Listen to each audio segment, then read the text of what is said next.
for a quorum. We have all but one board, and we have enough members. So we're going to watch this. You can eat during this, and when the training is over, and then we have some business to take care of. I always tell people, like when you go to a wedding, you get really good food and a good time, but it costs you something. So this is your cost.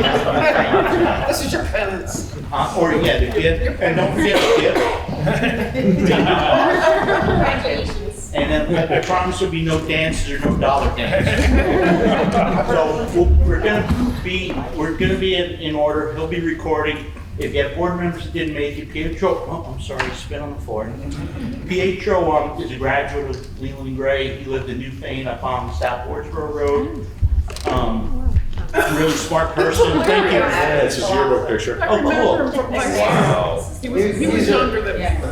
He's a graduate of Newbrook as well, Newbrook Elementary School. And his dad was the basketball coach in the 70s that won us, the Marlboro Valley Championship. I don't know. State title. State title. He's a little younger than you too, though. He wasn't here when you were here. Yeah, he was. He was? Yeah, he was in my sister's class. Oh. She was only 2 years behind me. I think he graduated in 82. What year did he graduate? Sue was thinking 83, 82, something like that, maybe 84. Okay, I don't remember which sister, so it could have been 82 or 84. So anyways, Well, he might have been here 1 year. the food is really good. Did your cooks leave? So the cooks have left food here. They're going to bring up to-go containers. I can see that here. Oh my gosh. People should take all of the food. I'll be happy. So after. All right, so I'm gonna we have to open a Zoom with Peter, so I'll do that. So just bear with me. This is great. I did send this to him in advance, and by the way, this will be on the big screen before we have you on, just so he knew. He looks exactly the same as you'll see in a second. His dad was a basketball coach Dad played basketball overseas. for the Lakers. Mike.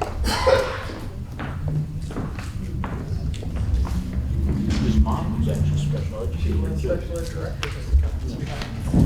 I used to work for her in the summer camp. She was in a summer camp. Yeah, Coach Bend up on In my backyard. the way to that thing. He's the greatest grader operator you ever met.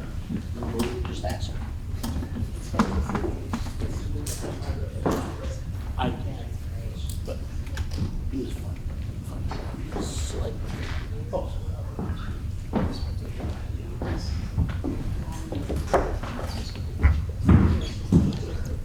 See, Matt could never be a superintendent. He's got too much hair. You got a few years to practice. And for over there, he'll never be able to be a superintendent. He can't have that hair.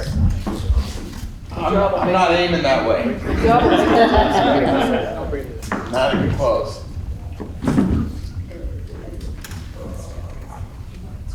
This doesn't have a vacuum problem.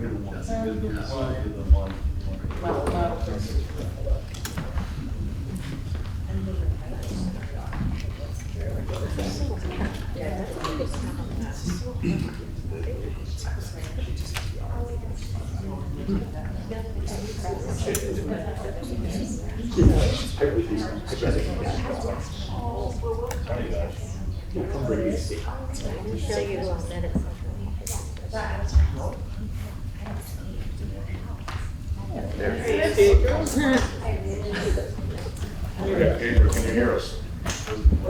How about you? I'm gonna just line there. Alright, everybody really enjoyed your yearbook picture, I just want to tell you that in advance.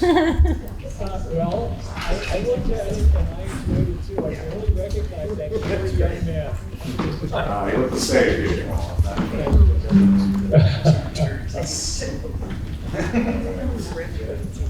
Oh.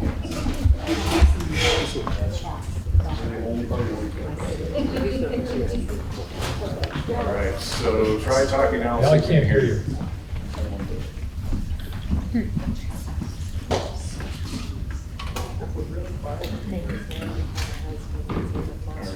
right, can you hear us right now? Peter? He's here.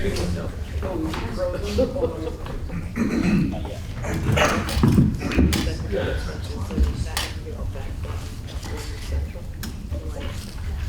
Pietro, can you hear us?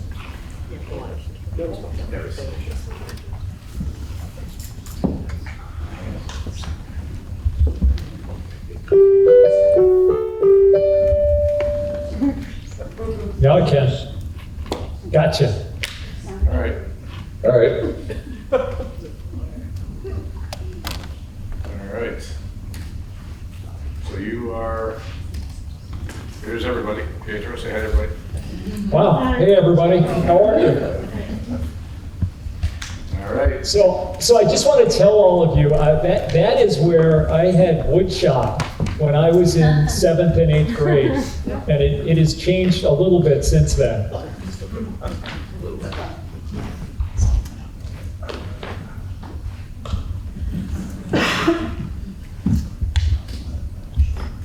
see. Guess you need to share, so I guess. I will.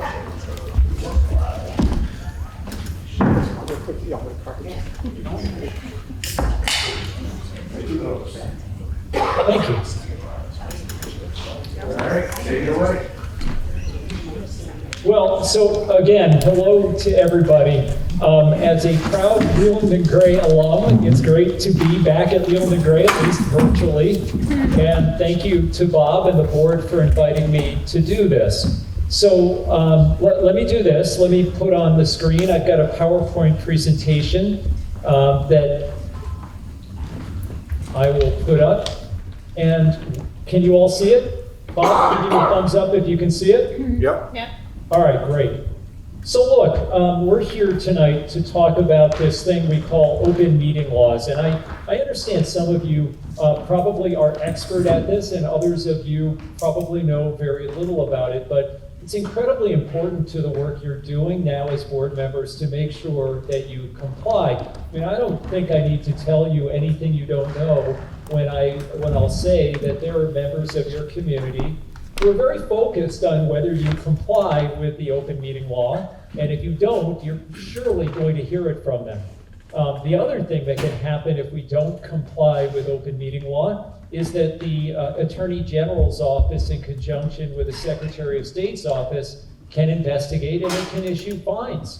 And it is a dirty little secret, but there seems to be increasing vigor on the part of the AG's office to investigate violations. They're forgiving. It is mostly intended to be instructional and educational where there is a violation, but where there is a knowing violation, where people know better and do it anyway, the Attorney General's office tends to be a bit tougher on public officials who shirk that duty. So I think it is incredibly important for those of you who know it already to hear again, and for those of you who don't consider yourself expert in these things, to hear it for the first time. What I'd like you to do during the course of the presentation is feel free to raise just shout out any questions you have. And Bob, if I can't hear them, please stop me. I want to hear the questions as they arise, and I can do my very best to answer them. So what is this thing we call the open meeting law? Well, it is a series of statutes which under Vermont law applies to boards and their committees. And I say that because in my experience, boards are really good at recognizing that they're governed by the open meeting laws, but the committees tend to be smaller and by virtue of their size tend to be much less formal. That is, they are more informal and less willing to engage in this very, what I'll call formulaic process that is the open meeting law. Agendas, warnings, Robert's Rules of Order, right? All of those things that we're going to talk about tonight, whatever I'm saying about the board, applies to every committee of this board except one. The one it doesn't apply to is the Negotiations Committee. And there was a Supreme Court decision that was issued some years ago. I was involved in the case. And the argument that I was making on behalf of a school client that really wanted to conduct negotiations in public, their view was that sunshine is the best disinfectant, right? Like the public needs to be there to see how we are negotiating and spending their dollars. The union did not want to have that in public and claimed that the negotiations committee work was not part of an open meeting. And the Vermont Supreme Court, after hearing arguments on both sides, concluded that, in fact, it is not a meeting under the open meeting law. In what I consider to be mental gymnastics, the court found a way to exclude it from the open meeting law. And so now, when we talk about board committees, we can exclude that one. Now, when I say we exclude the committee, what I mean is the bargaining sessions. So when the negotiating committee meets with the union and actually engages in bargaining, that is not a meeting. That is not subject to the open meeting law. But if the negotiations committee meets with its lawyer or gets together just to talk about strategy with the superintendent, those meetings will be subject to the open meeting law. Okay, so what is the definition of a meeting such that it's going to be controlled by this OML? And on the slide, you can see what it says: a gathering of a quorum of the members of a public body, right? So if we got a board of 5, it's 3. If it's a board of 7, it's 4. If it's a board of 11, it's I'm gonna do my quick Leland Gray math, 6, right? It is a quorum, as long as there is a quorum involved and they are discussing the business of the public body to either consider it or take action. That is a public meeting. And I want to emphasize with all of you, it doesn't require the last part.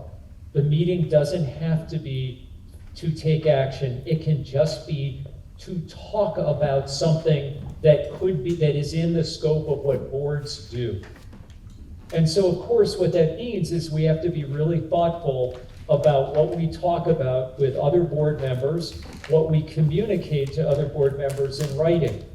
Because any conversation, any communication with a quorum of the board about things that are rightfully board business will be a public meeting, and if done outside a duly warned, public, open meeting, will be a violation of the law. So one of the things we know about these open meetings, these public meetings, is that they can happen by audio or camera or electronic means, right? Video conferencing like we're doing now. We all remember back in the bad old days during COVID, we did these things remotely. That's all contemplated by the open meeting laws, and those things can be part of your meeting. What these rules don't apply is to something called quasi-judicial functions. So boards engage in a lot of functions, right? One of the things you do is you consider things, you debate them. Sometimes you vote on them and you make decisions. Sometimes you are engaged in something called quasi-judicial functions, acting like a court. And when you're doing that, there's a whole different set of rules that apply. And we'll talk about those in a few moments. Now, some of you know this, but I'll remind you, there was this thing called Act 78. It was passed by the legislature, signed by the governor, that allowed us to do fully remote meetings. And that was a departure from the rules that existed before COVID and the rules that will take effect again after July 1, 2024. But in the meantime, if you want to, you can continue to have fully remote meetings.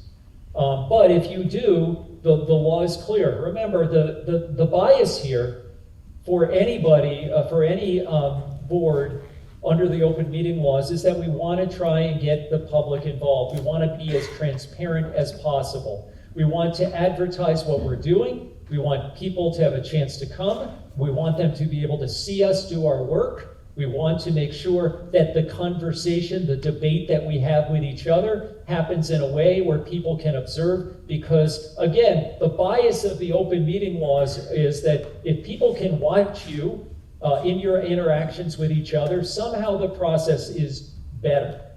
So we have to set up ways for the public to attend, and as you know, that's often done by Zoom with a way for the public to zoom in. We have to allow access by phone because the assumption is not everybody has good internet, and we must have post and include each meeting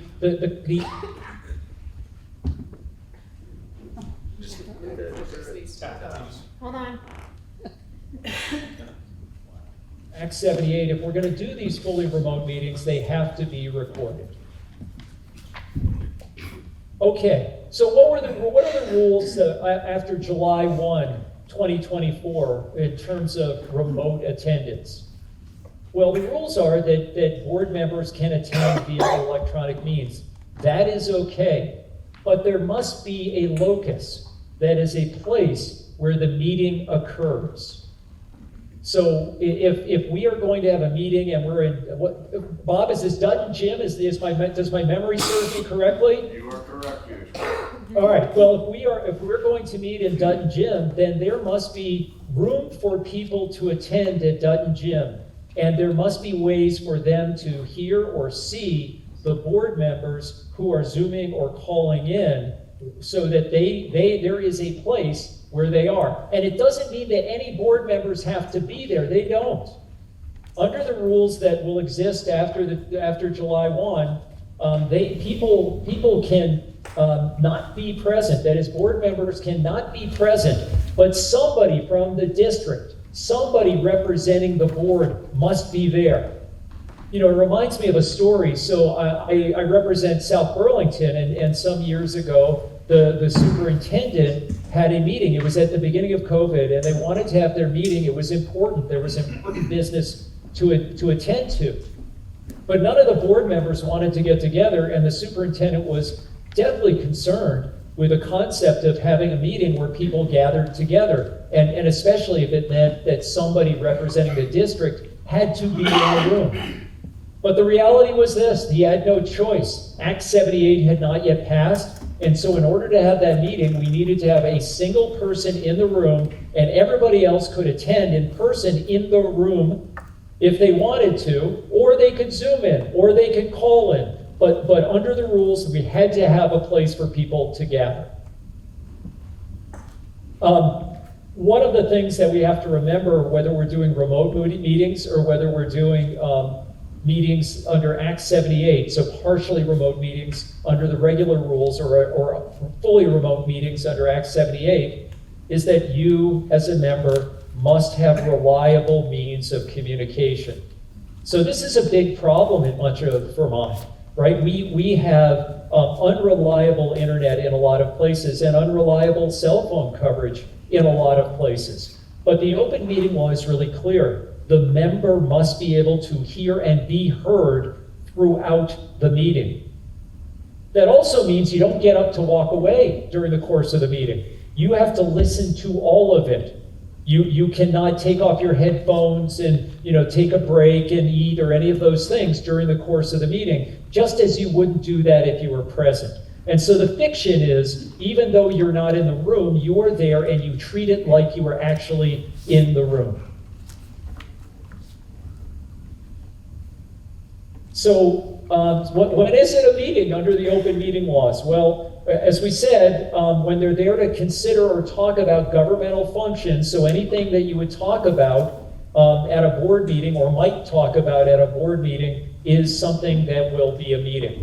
But there are some things that will never be meetings, and that's good. One of those things that will never be a meeting is this, right? Like doing a training is not a meeting under the open meeting law. There are other things that aren't meetings, and that is when there are communications around scheduling, organizing an agenda, distributing materials in advance of the meeting that we're going to talk about. All of those things are permissible. So let me put it in concrete terms. Bob knows that you have a meeting coming up and you are going to talk about budgetary issues. He puts together the financial data that you're looking for. He emails it out to all of the board members, or he emails it to the board chair. The board chair sends it on to all of the members to be read in advance. That is perfectly acceptable under the open meeting laws. Just as a communication where somebody says, hey, I think it would be really important to talk about topic X at our next meeting, board chair. Please consider putting that on the agenda. That is not a violation of the open meeting law, even if it's sent with a copy to every other member of the board. Social gatherings, right? Going to conventions, as I said, trainings like this, press conferences. None of those things are meetings under the open meeting law. So we don't have to have a warning if you get together at a holiday party. We don't have to have a warning if you go to VSBA's event at Lake Maury. We don't have to have a warning if you do a press conference to announce, all the kids in your senior class have been admitted to Harvard. That's not something we have to warn. But what about this, right? Sally, the superintendent organizes a board retreat. I throw that into quotation marks. And the reason I do that is I get this question all the time from superintendents or board chairs. Well, what can we do at this retreat that is not subject to the open meeting law, or should we be warning what we are going to do at a retreat? So in my hypothetical, the members listen to and participate in a session put on by VSBA. It talks about roles and responsibilities and goal planning for the board. Tina Troublemaker sends an email to the super saying, you didn't warn your meeting. I wanted to be there. You're going to open meeting law jail. So I guess the first question for all of you, is there really an open meeting law jail? No, there is not. And none of you are going to go to jail if you violate the open meeting laws, but let's not do it anyway.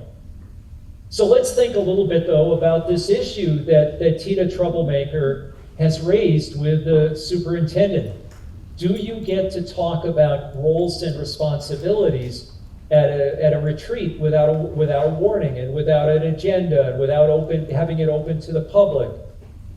Yeah, that sounds like a training.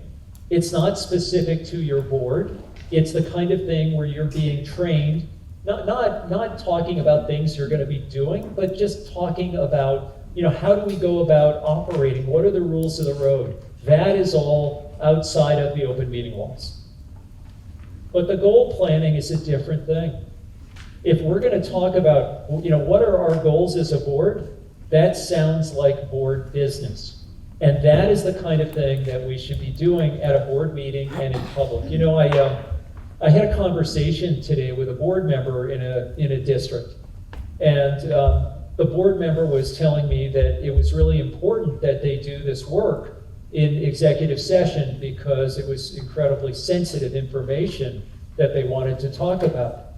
And I had to tell her that we don't make decisions about what goes into executive session, what is in public or not public, what is subject to the open meeting law, by how sensitive it is, how upsetting it might be to some members of your community if they were aware of the conversation.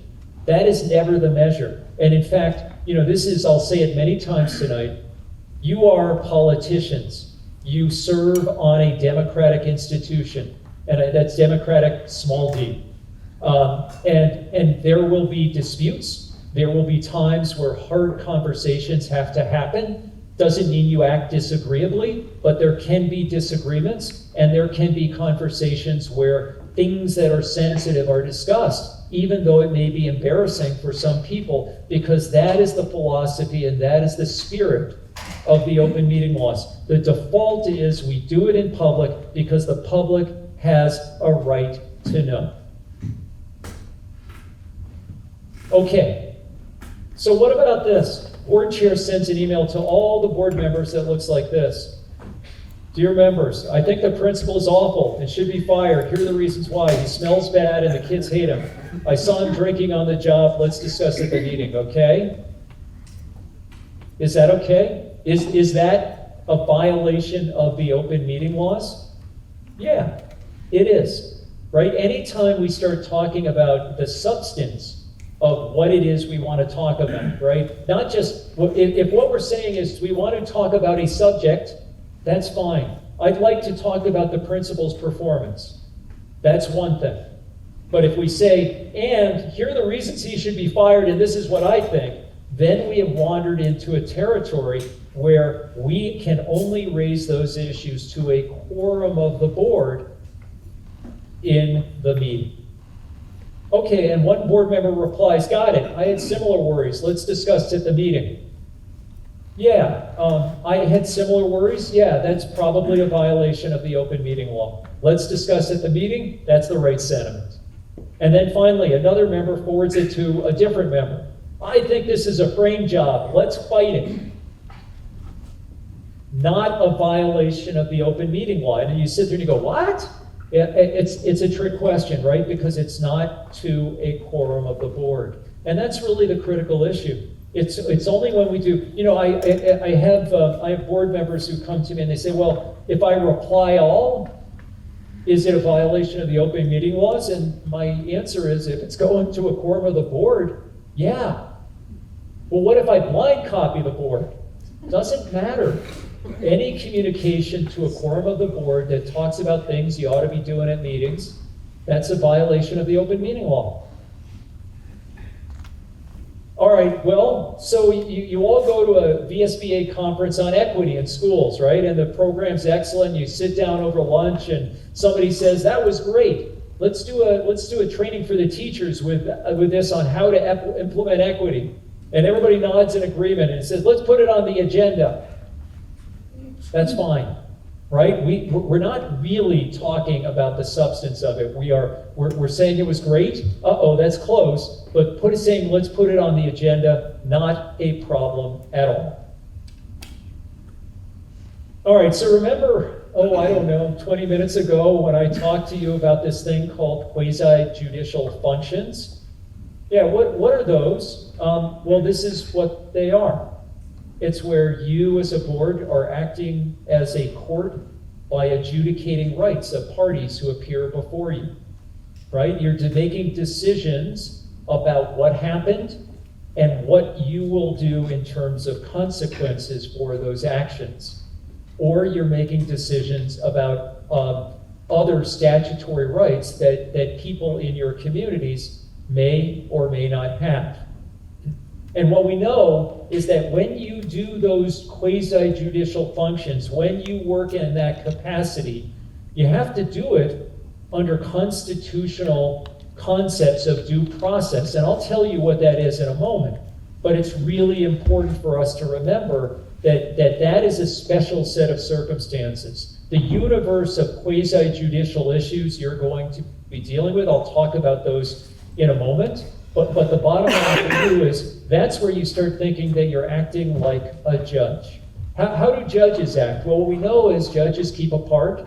They don't express their opinions. They wait until they hear the evidence in court. They make decisions. They explain their decisions. Those are all the kinds of things that you will have to do when you enter those circumstances. When we go to a quasi-judicial proceeding, only the parties have the right to talk. The public doesn't have the right to talk. I did a training for VSBA on quasi-judicial proceedings, about 3-4 weeks ago. And it is really important for us to remember that this is not a place where people can get up in the audience and shout out their opinions, or there's no public comment on this quasi-judicial proceeding that you're engaged in. These are, nobody gets to get up and shout in court what they think. There's no public comment in court, and that's the way you will handle it. There's no right for the public to attend any deliberative session, right? When you, as a board, have to make decisions about what you're going to do in adjudicating rights, the public doesn't even get to watch you. Now, there may be some circumstances where the public is excluded by statute from quasi-judicial proceedings. The default is that it's public. Some years ago, I represented Colchester School District, and we were there in connection with the termination of a hockey coach. The hockey coach was accused of some conduct, including showing R-rated movies on the bus to 14-year-olds. And there were allegations of nudity in the locker room, excessive nudity. And the superintendent had decided to pursue termination. For a variety of reasons having to do with a contract, we had to go to a public hearing. And it was a public hearing, and there were literally 150 people there, and the TV cameras and the news media, and on it went for a $3,000, $4,000 a season hockey coach.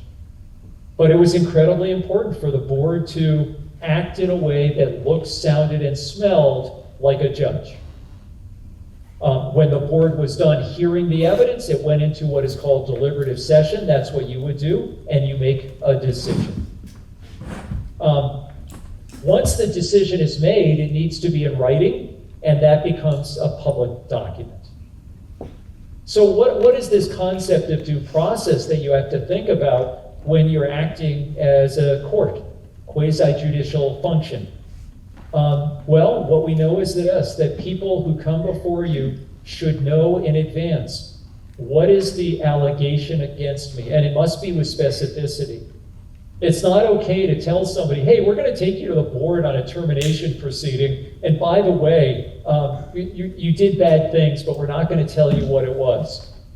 And that's not okay. We have to, with specificity, identify the nature of the allegations against the employee. They must have a full and fair opportunity to respond. They must know the evidence against them, meaning they must have an opportunity to collect the evidence against them so they can review it and use it. And they have a right to collect their own evidence to prove that the allegations are not true. At the hearing where you will be sitting as judges, there's a right to have a lawyer. There's a right to engage in cross-examination. You have to make decisions about what evidence gets in and what evidence stays out. And then in the end, you have to decide whether the facts and the law are as one party says or the other, or maybe some mix of the two. So as you can imagine, this is a really difficult job for all of you. And I don't know that your board has ever had to do this, but I'll tell you in a moment the kinds of circumstances where you would have to. And it may be that you have and you haven't done these things. Because in my experience, boards routinely violate the open meeting laws when it comes to quasi-judicial proceedings. They do not operate consistent with due process. And let me get to the last part, the right to an impartial finder of fact. That's you. I'm staring at all of you right now. What does that mean? Well, you know this. Judges don't do their own investigation. They hear the evidence that's presented in court. That means, as I translate it to boards, you don't get to go out there and figure it out for yourself. You have to try and preserve your independence, preserve your impartiality, not talk to people about the evidence before you hear it. And it can be hard. You know, the more you know, the greater the risk that you will infect and undermine the whole process.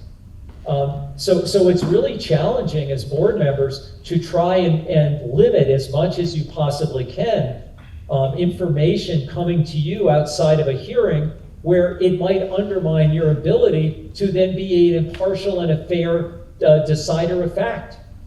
So the question is, what do you do when people come up to you on the street and they say, yeah, like teacher Jeff Smith is terrible. And these are all the bad things that Jeff Smith did. And you go, well, I'm going to go look at Jeff Smith's personnel file, and what I'm saying to you is this: the best practice, and it's hard, the very best practice for all of you is to say, hey, guess what? I member of the public, if you have complaints about Jeff Smith, I don't want to hear them, because if I know too much, I may not be able to decide his job security, whether he is fired or not, if it comes to me. What you need to do is you need to talk to the principal or the superintendent, and then they can bring the issue ultimately to the board. And it's not just because that's good governance. And I think in terms of policy governance, that's not a bad idea to have a chain of command with things eventually ending up with the board. But I also think just in terms of preserving our ability to do the important work that we need to do. And let me, before we get there, let me talk to you about the times where you as a board will be dealing with these issues. They come in the form of only boards can hire and fire teachers. Only boards can hire and fire principals. Only boards can hire and fire superintendents.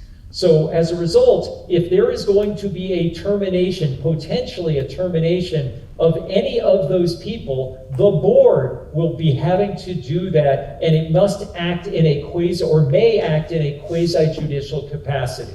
Under those circumstances, you have to keep yourself clean. You cannot immerse yourself in the details before we get there. And so it requires incredible restraint. What are the other kinds of circumstances where you're going to do this hard work? If you have expulsion hearings, they are governed by these rules. And I know that's not how a lot of boards like to do expulsion hearings. They like to sit down and have a conversation and talk about it and reach consensus with the family. And that's all wonderful, but it's not the law. And if the family later wants to challenge it, it can overturn any decision by virtue of our failure to follow the right process. Now, that's not the end of the story, because sometimes what we can do is we can agree with families in writing so that nobody can later claim that it wasn't agreed upon. But we can agree in writing that we're going to follow a certain process that may be less formal than what I'm talking about here. But we should not, absent that kind of written agreement, ever depart from a rigid due process approach to quasi-judicial proceedings. What else?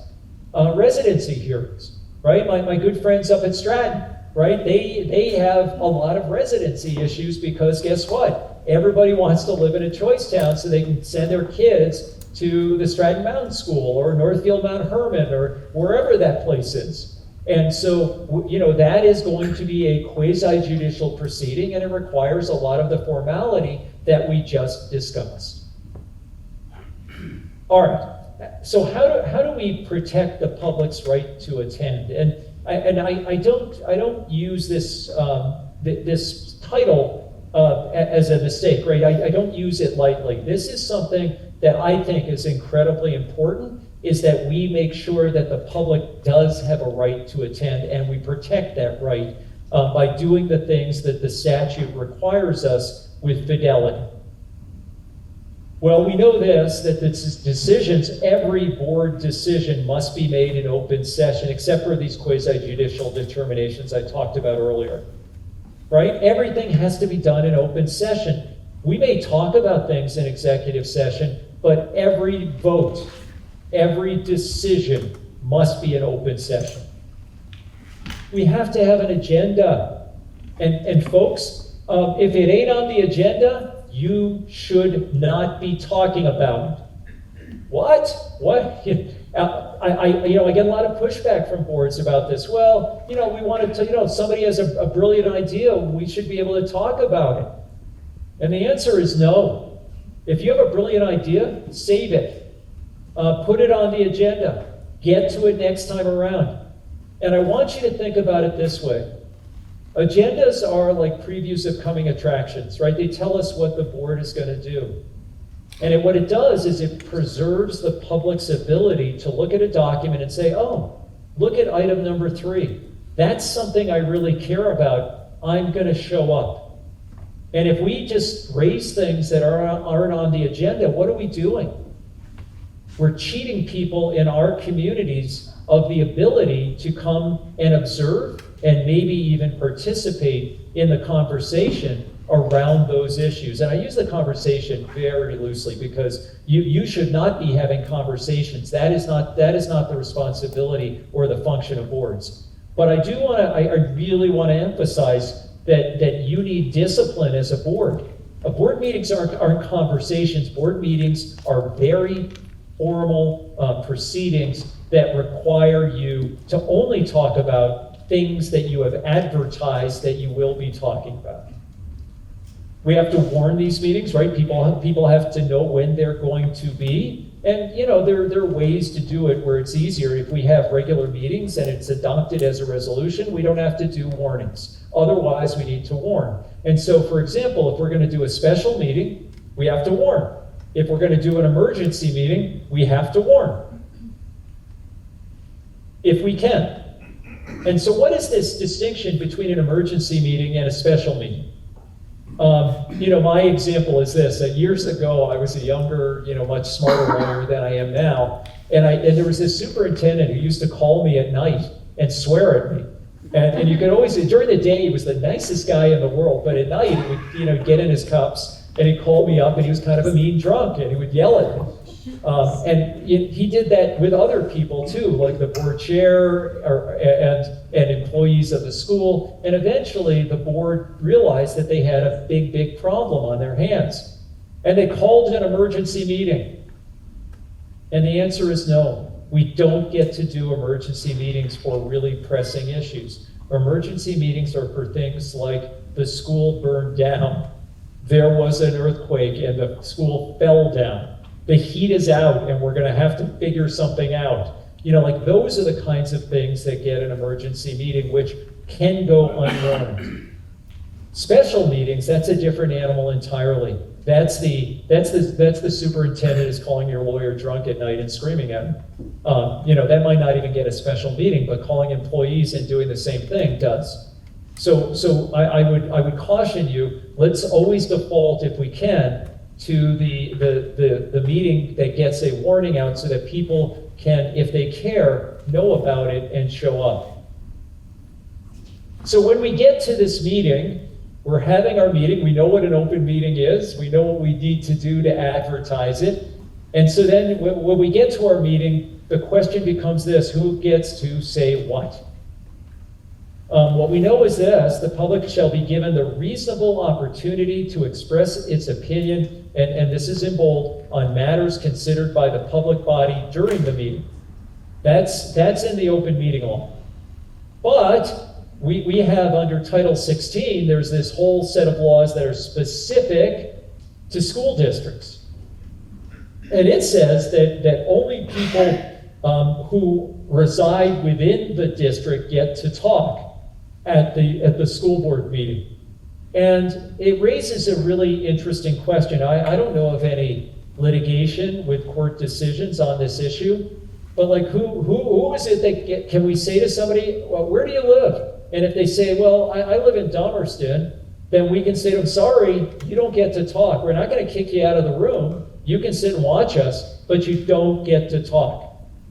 And I would say that my opinion is likely the specific is more controlling than the general. So 16 VSA section 554 probably applies. But I think the safest and the best thing to do is to say, if people bother to show up, they, we'll let them talk during the course of the meeting at public comment. Public comment shall be subject to reasonable rules established by the chair. So I can't see, who out there is the chair? Could you raise your hand for me so that I can just see who you are? There you go. All right, guess what? You have incredible power. You get to set the agenda, right? And then you get to be the person who decides what the rules of the road are for public comment. Now they have to be reasonable, but you set them. You don't even have to bother talking to the other board members. I would encourage you to do it, but if we take the rules, the statute literally, you get to decide all on your lonesome. I think it's really important for us to have a set of rules for public comment so that everybody understands what the expectations and standards are in advance. I was doing a training today for a school district around dealing with employees, managing, supervising employees. And one of the things I like to say is that when we're dealing with employees, we should, think about it the way we think about our kids. And what we do is we tell students in school, we tell our kids at home, this is what I expect of you. And you know what they are in advance. And I always found with my kids, and I hear from administrators that when it comes to students, that if we tell them in advance what the rules are, they're much better at following them. So that's what I suggest to you, is that every meeting, we make sure that we identify what the rules are, we read them to people who are there so that they know what they are before they start speaking. Because of course, once they start speaking, if we interrupt and we say, well, your time is up, and we've not announced in advance what the time is, it feels rude. It feels unfair. It feels arbitrary and capricious. And we don't want that. These are not secret rules that your board chair is establishing. These are the rules that are for the public. And then there's this weird, in the statute, there's just this weird thing.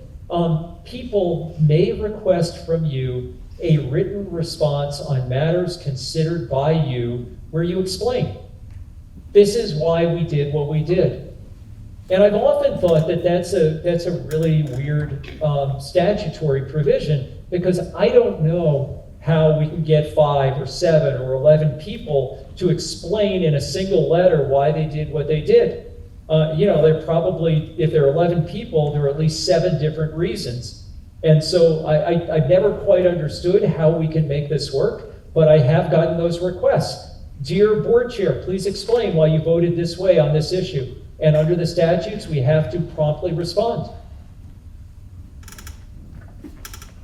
Now, let me stop for a minute. Are there any questions? No? Oh yeah, go ahead. Pietro, so on the, every agenda I've seen generally has an additions and deletions portion. Are you saying that we should not have that? It's a fabulous question.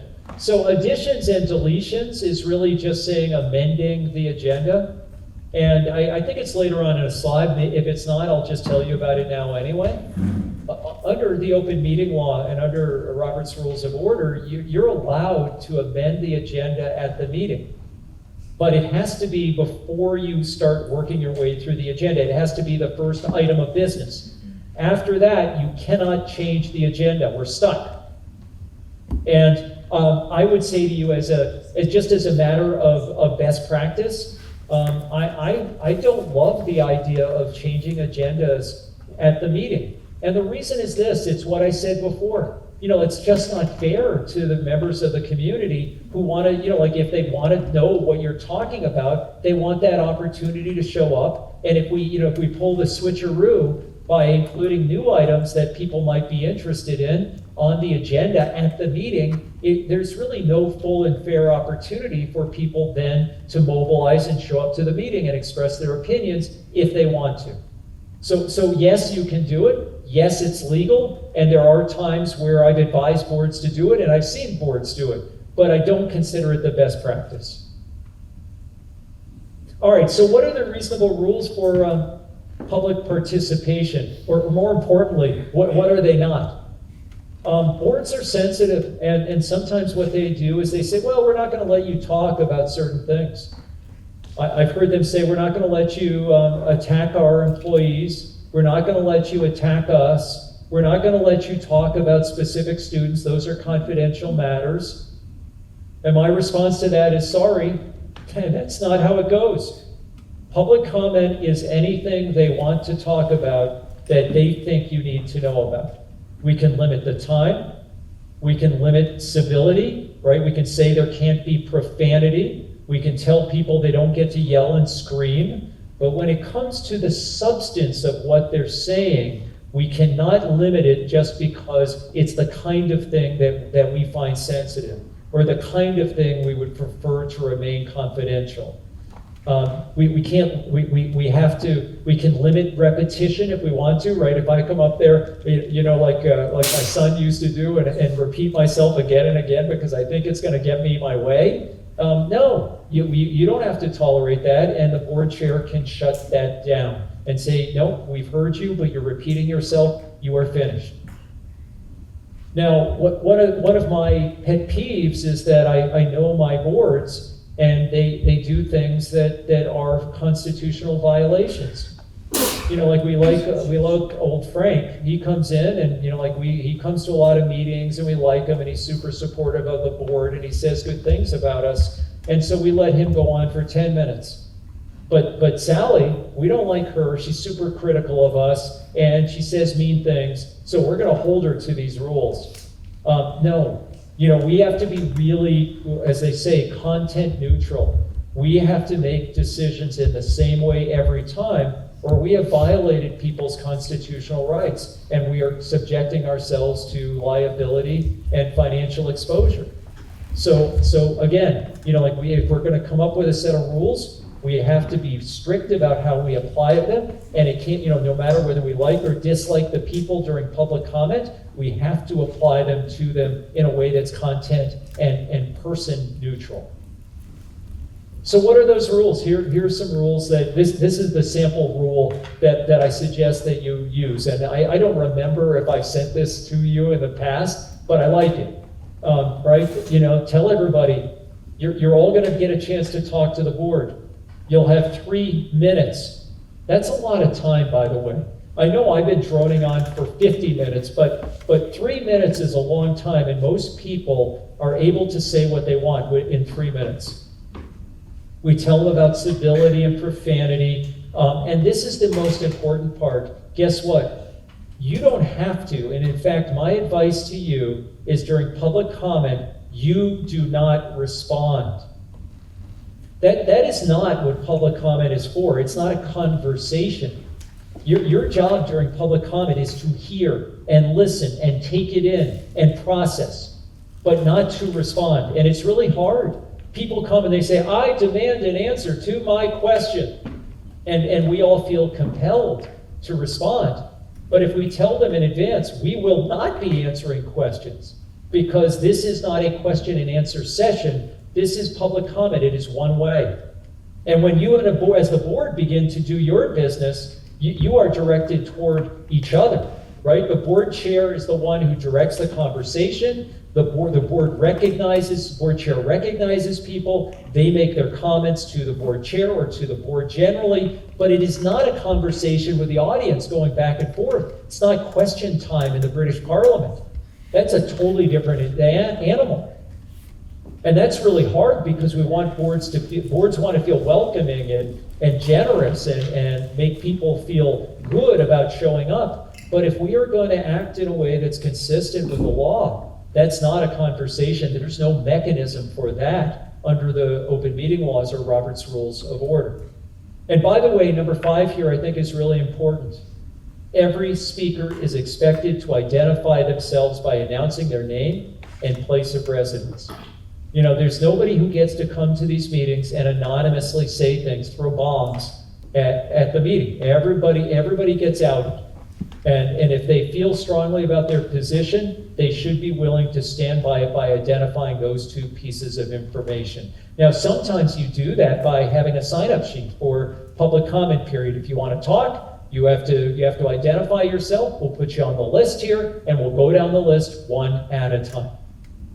Pietro, I got 2 questions, if I could. Yeah, please. So, let's say as the board chair, you say, I think you're being repetitive. A training that you didn't do, but a few years ago, they said that the board can overrule the board chair. So if I say to the person, I think you're being repetitive, and majority of the board says, no, we don't think that's repetitive, we think you're wrong, is that appropriate or is that not? I was in this one training, we were told it was. Yeah, look, I mean, as a board, you can vote to overrule the chair. You can always vote to overrule the chair. That's one of the things you can do. But my experience, I'm trying to be super practical here, is that by the time your chair says it's repetitive, like we're into like 7, 8, 9 times, right? People are given a lot of latitude around repetition. But sometimes it just becomes overwhelming. And look, if we have 3 minutes, usually you can just tolerate the repetition for 3 minutes. And understand this, that the amount of time that you give people for public comment can expand or contract depending on where you are and what are the issues you're dealing with. Some years ago I was representing Mount Mansfield School District they had a vote. And the vote was at an annual meeting, and the vote was for consolidation, merger. There were literally 500 people there, and they had to come up with reasonable rules for public comment, or we would have been there for 3 days. And so what might have been 3 minutes at a normal meeting or 5 minutes at a normal meeting turned into 30 seconds. And everybody had a maximum of 30 seconds. And that's reasonable in the context of what they were doing. So, go ahead. Any other questions? Yeah, the second question was, so we have people on Zoom, we do hybrid meetings. If somebody won't identify themselves, like there's just a phone number, it says iPad, do we try to ask them to identify themselves so we have a record of that? if they don't want to identify themselves, can you exclude them, or would you just exclude them from talking? What are your thoughts on that? Yeah, and I think that's a great question. So my advice on that would be, look, anybody, any member of the public ought to be able to call in. We don't need them to identify themselves to listen. But if they want to talk, sorry, you're going to have to identify yourself. And I think that that's the price of admission. And so if they start to talk and they won't identify themselves, it's appropriate to mute them. Yeah, absolutely right. Yeah, you don't get to come to these meetings and be anonymous, right? What I see a lot is exactly what you say. They choose not to zoom in because they don't want you to have the ability to see them, or maybe have an email address or something like that present, and instead they use a cell phone or some number where all you have is a telephone number and no ability to identify who it is.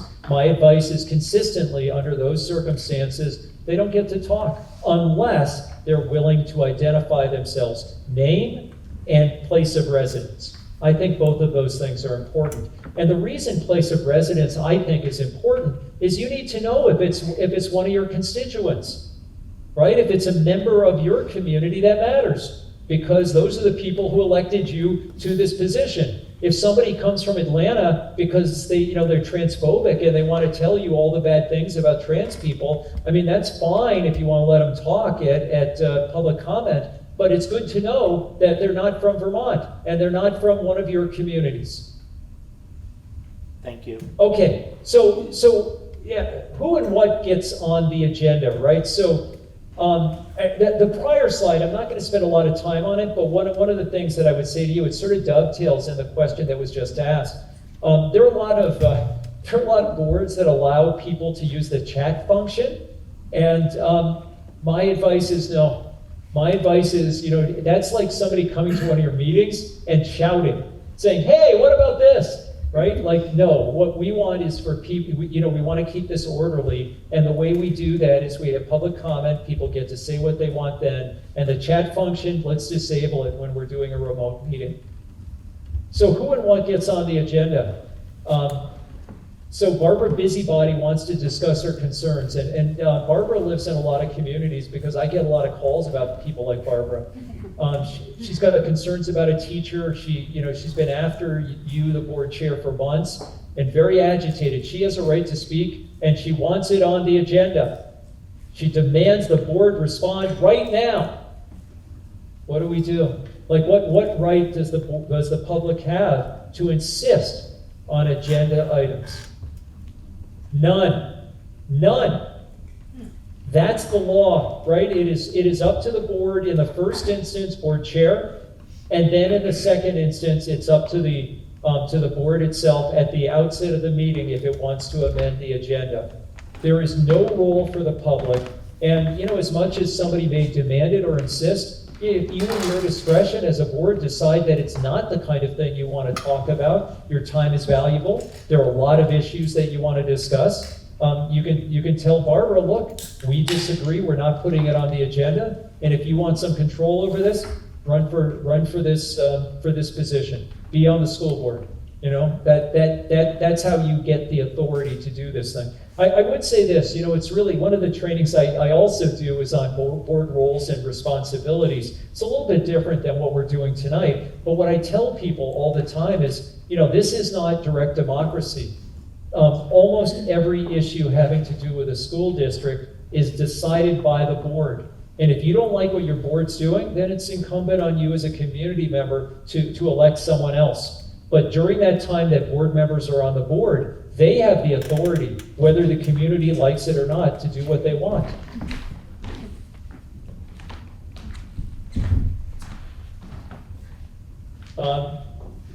So we talked about this a little bit earlier. So this is 1 VSA section 312 allows the agenda to be modified at the beginning of the meeting, but the converse is true also.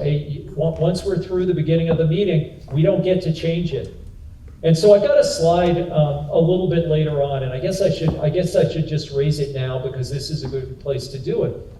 I sometimes see agendas that have something like this: new business. New business. Can I please translate that for you? What new business really means is that we want to start talking about things that are not on the agenda. We want to talk about things that nobody's been warned we're going to talk about. And so what I would say to you is that new business, by its very definition, is a violation of the open meeting law. Now, if new business is, or if old business is talking about things that are, consent agenda or something like that, like that's fine. Let's call it consent agenda. But new business is really just a euphemism for we get to talk about whatever we want, even if it's not on the agenda. The other thing that I get a lot is correspondence.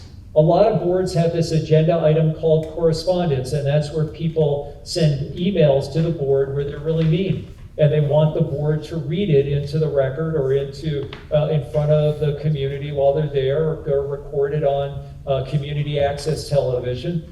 And board chairs frequently ask me, do I have to read correspondence? And my response is no. We have this thing called public comment. It requires some small amount of effort on the part of people in your community if they want to speak to you in a public way, if they want to talk to the board at a meeting. And it is not hitting send on an email. It is showing up virtually or in reality and making those comments. This concept that we're just going to read things into the record and they're not on the agenda and we're just, they can say whatever they're going to say, that to me is troubling, and that feels to me inconsistent with this concept that we're going to advertise what we're going to talk about in advance.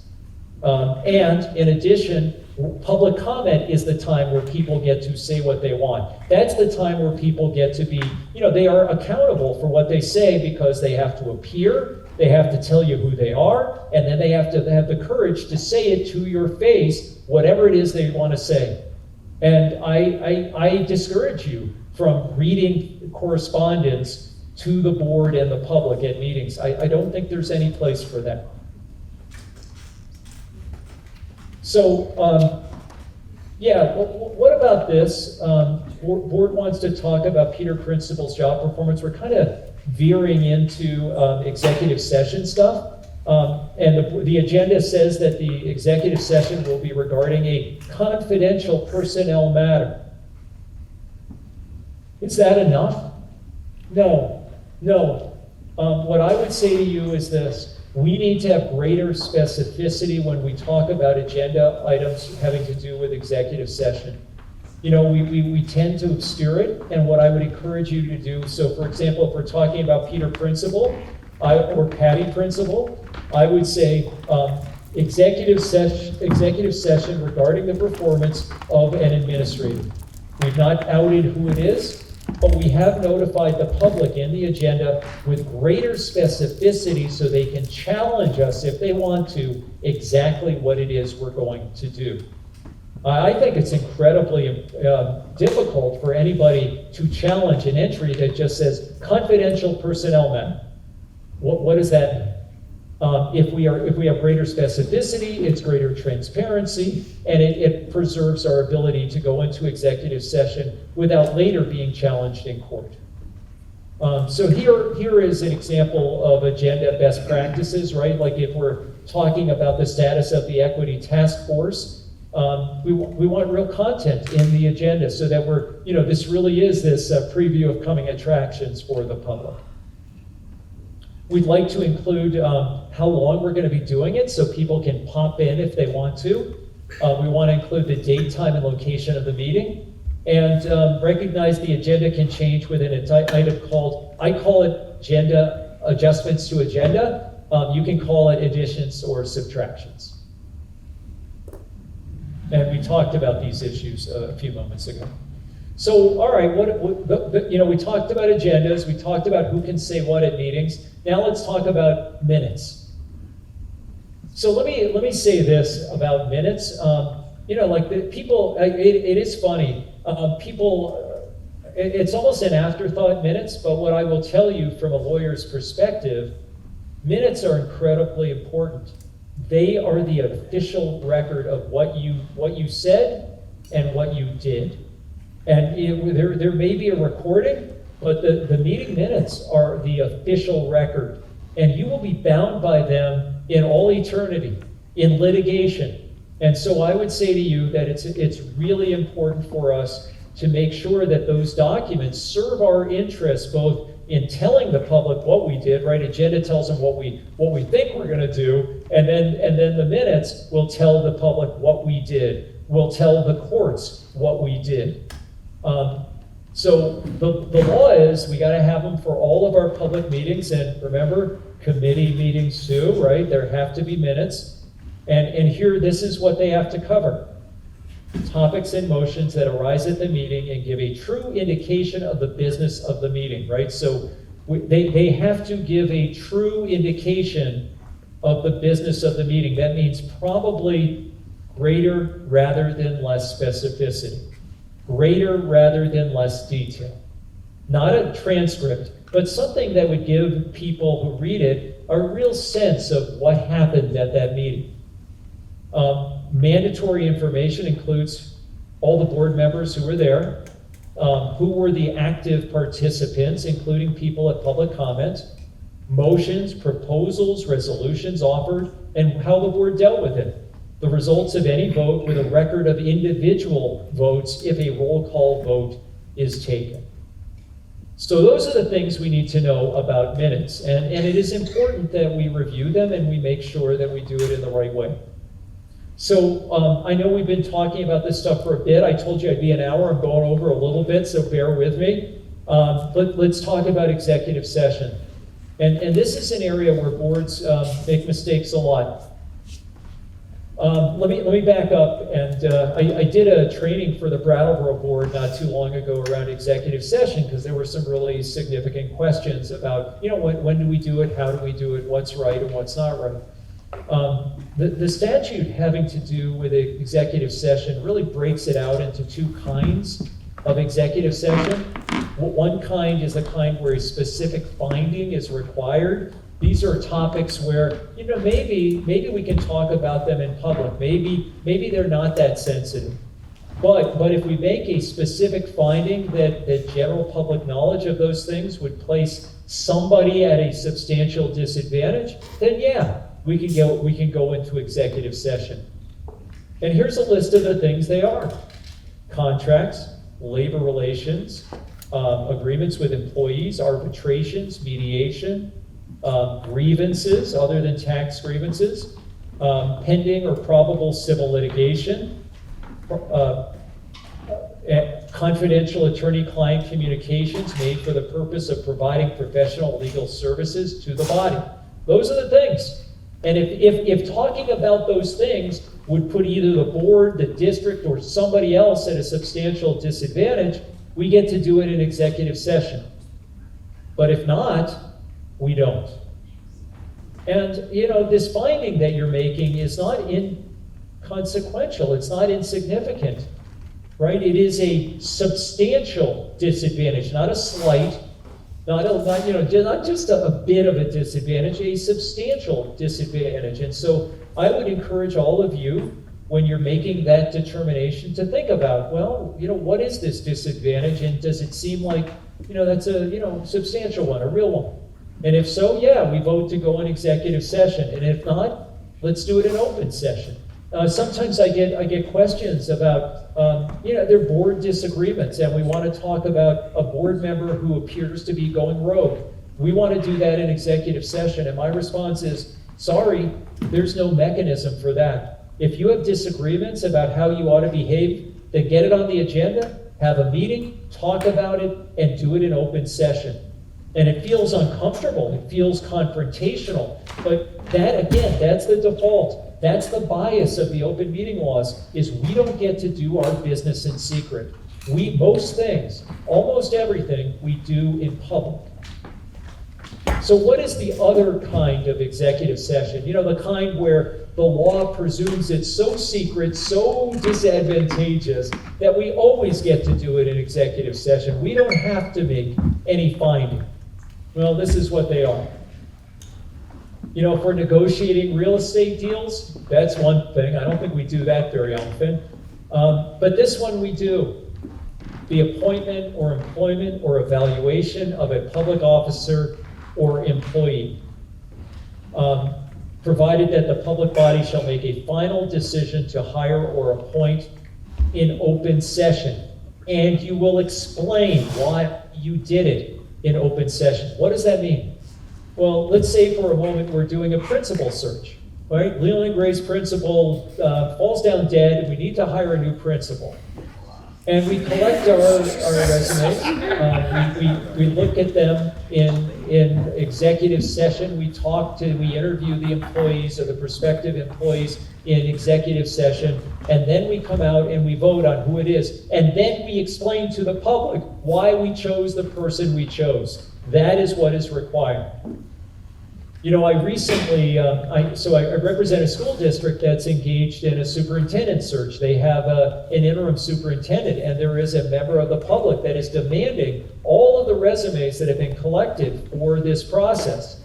And the response has been, no, thank you. Because we believe that it is important for us to be able to collect information like resumes from applicants in secret until we decide on the finalists. And that is consistent with the spirit of what this provision provides. Number 4 on this list is discipline. When we're firing employees, we get to do that in private, talk about those things in private.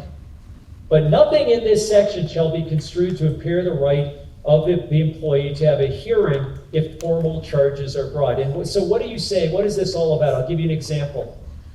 If we want to fire a principal, one of the ways we can do it is we can meet in executive session.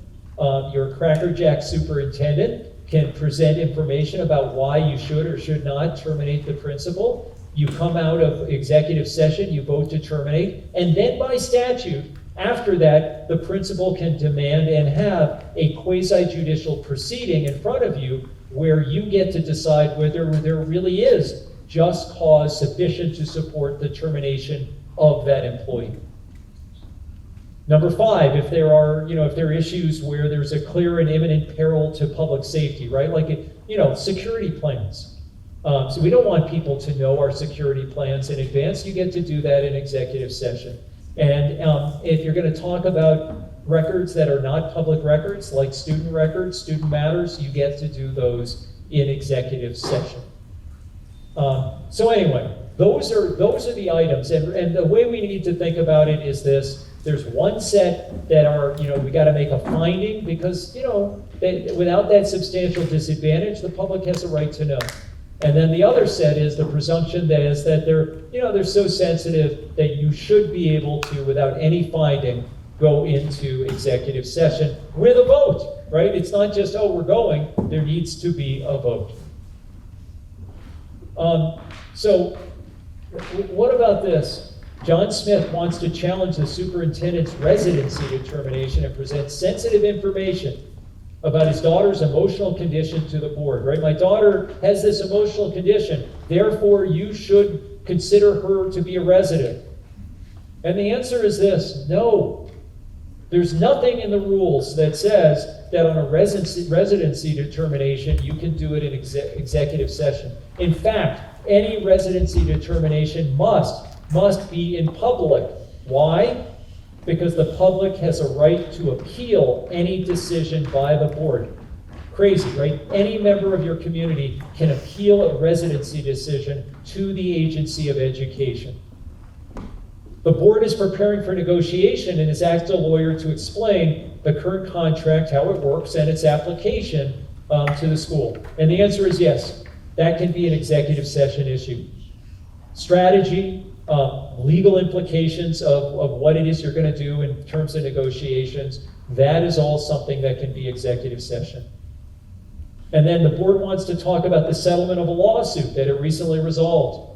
Probably not. The board, it's settled. You're not getting legal advice. You're getting an explanation of what happened. And by the way, if you settle lawsuits, it cannot be confidential. Everything you do is public record. And so the settlement documents are all open to the public anyway. So just very quickly, in a lot of places, state government, it takes a 2/3 vote to get to executive session, but not us.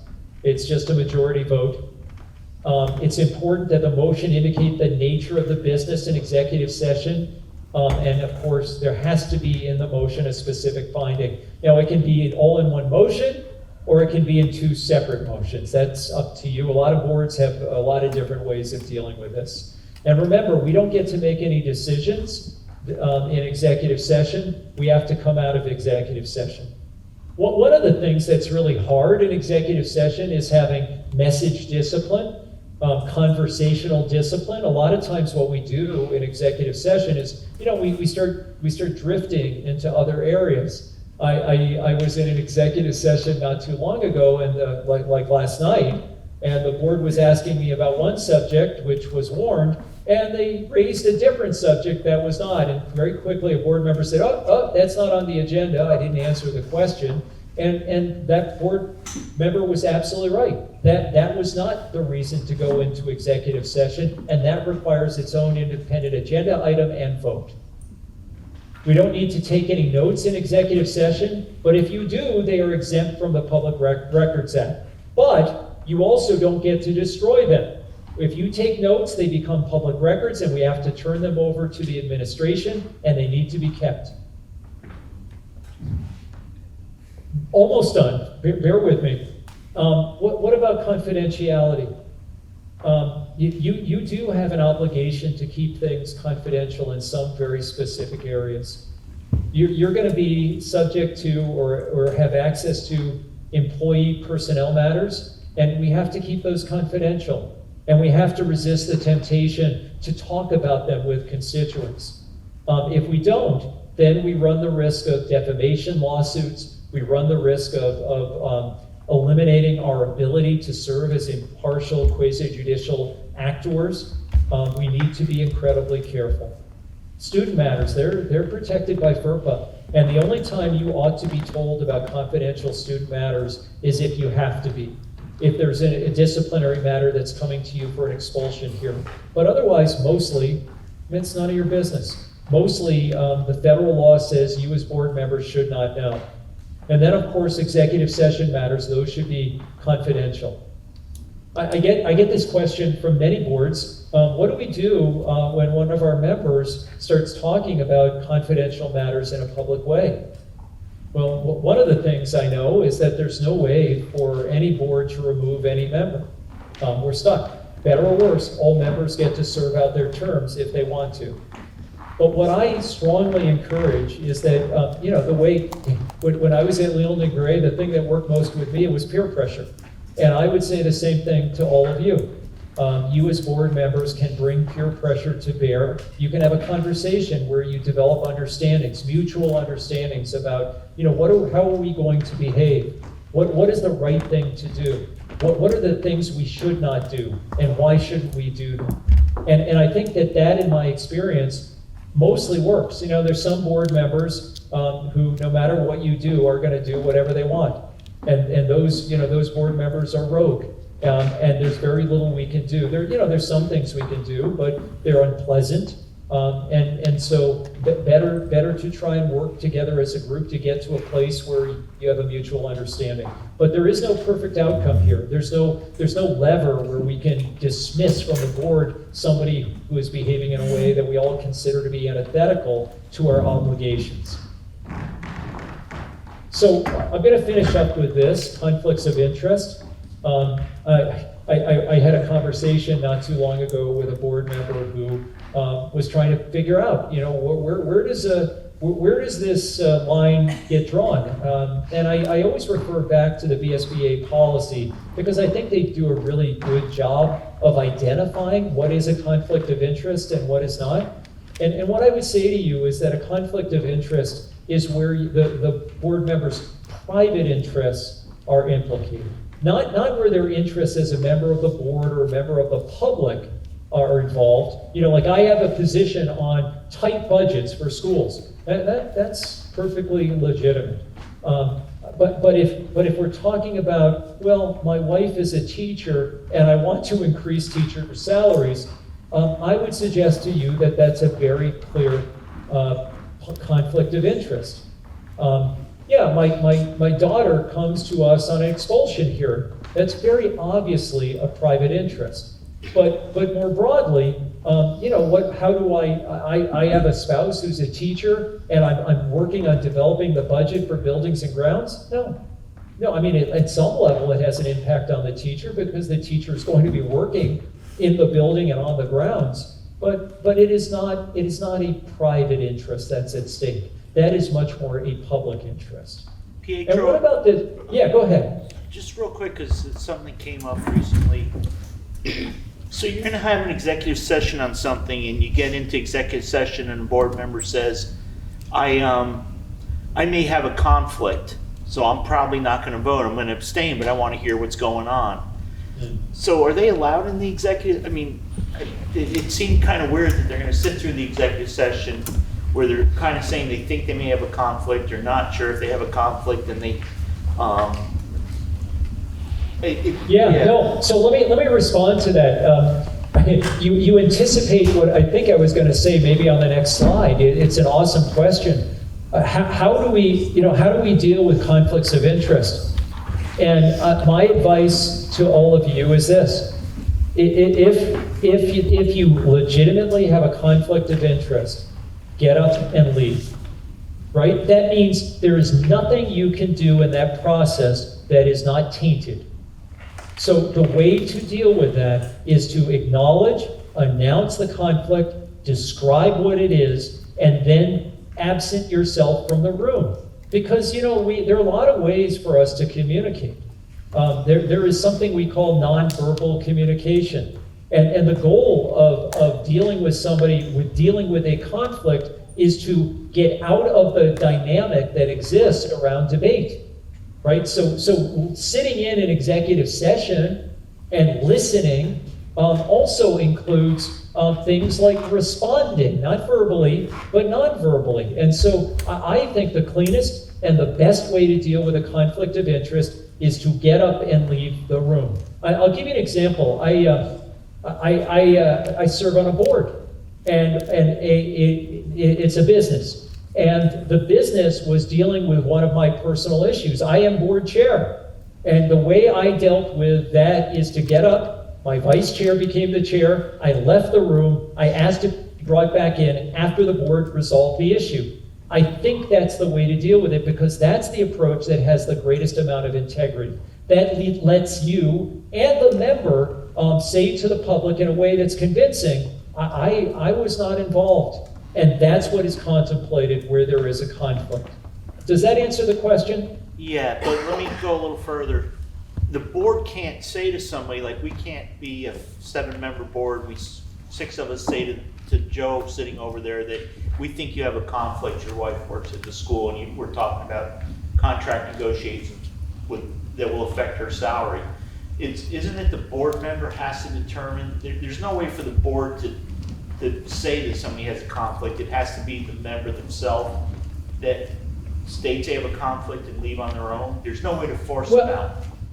Well. So look, there are some districts that have policies, and the policies contain a procedure where a board member can raise the conflict. The board, another board member, the one accused of having the conflict, can explain why there is or is not. And then if that board member will not excuse themselves, then there is a vote on whether there is a conflict by the rest of the board. Now, that's the extent of it. We can't force the person to leave. We can't force the person to recuse themselves from the vote. If they want to, they can stay anyway. But what I would say to you is that, there are ways to up the ante. To have everybody weigh in on the issue in a way that's formal. And so, for example, one of the things you can do as a board is you can decide that there will be a negotiations committee. And the negotiations committee will not have the person on it who has the conflict of interest, because you don't want them in a position where they are actively involved in negotiations or in the final deal that comes to the board. And then when the final deal comes to the board, it's just an up or down vote. Thank you. But it's complicated. Yeah, look, some years ago, I represented a member of the select board here in the town of Shelburne. That select board has, as part of the city charter, or the town charter, an ability to fire for good cause members of the select board. That doesn't exist for school boards anywhere. And so, we gotta rely on people's good faith, people's willingness to play by the rules. Let's skip over this. Last slide. It's 8:24. I'm sorry I've gone on a little longer than perhaps you wanted me to. But let me talk about this because I was involved in a case not too long ago involving the Mount Escutney School Board, and they terminated a principal who posted some things online having to do with Black Lives Matter. And it was at the height of the George Floyd Black Lives Matter movement, and the board felt that what the principal did was not good and terminated the principal and said some things about the principal in a very public way. And there was among other things, a defamation lawsuit against the board. And the case eventually was settled. That's not the issue here. The issue is, how do we avoid that? And first of all, we have to understand that you're not inoculated from liability if you say things about your employees or members of the public or any other person that fit this definition, right? Statements that are said or communicated to other people that are untrue, where you haven't acted with reasonable caution. That is, you've been negligent in making those statements, and there's harm that's suffered, so reputational harm. And so what I would say to you as a board is, let's be super careful. This is an open meeting law, but it's one of those issues that's sort of the day. And I would encourage all of you to be very circumspect when we start characterizing and talking about whether it's our employees or people in our community. So those were the things that I wanted to talk to you all about tonight, and I appreciate your great patience. Are there any questions that you have for me? And I hope this was somewhat helpful. Yeah, go ahead. Pietro, amazing. Really appreciate your time. Oh, glad to do it. And just thinking back to a training that you gave to us a couple of years ago, public comment was probably the most valuable piece of information you gave to us in that meeting for us. And just trying to think about how to fine tune it. Right now we have public comment near the end. Is there any better way to incorporate public comment in while we're contemplating important matters as we run through the agenda? Yeah, I mean, it's an excellent question. And what I often advise boards to do is create, as part of the agenda, an opportunity for the public to tell you what they think on action items of significance. The consent agenda, sorry, we don't need to hear from you on that. But there may be issues that are of great concern to your community where you want people to be able to weigh in, and that's totally legitimate, and just build that into your agenda. So just thinking about it practically, so if we were to discuss an item that we're going to bring to a vote, have our discussion as the board, and then say, okay, now for public comment at that point before we bring it to a vote. Yeah, and understand this. I don't want to sound like I'm insensitive to your public, but there's no mechanism in either Robert's Rules of Order or the open meeting laws for a back and forth between you and members of the public. There is not. And I'm not telling you not to do it. I'm just saying that if you want to act in a way that's wholly consistent with the open meeting laws, public comment is just that. It is a comment, a statement by members of the public to you as the board, where you take it in and then you do what you think is right. There are a lot of ways for members of the public to get information from school districts. There's this thing called the Public Records Act. People all the time make requests for information from school districts. They can call all of you up whenever they want, right? Like your information is publicly available, and they can have conversations outside of meetings with you about things that matter to them as community members. But once we're in the meeting, there's this magical environment where the open meeting law applies, and I would just encourage you to be, I'm sorry, it doesn't feel super comfortable, but like if we want to act in a way that's consistent with the law, that's how we do it. Can you send these slides to Bob can we distribute them to people that couldn't make it? Oh, absolutely. Yeah, glad to do it. I have a question about the special meetings. You intervene, hear her voice from back there? Barely. So she's really gonna have to shout. So I have a Come question about special meetings. Yeah. If you warn a special meeting, are you allowed to post it as if you would one of your regular meetings? Like in the school, in the town office? It's on a different day than your usual meeting, and it's on a different time.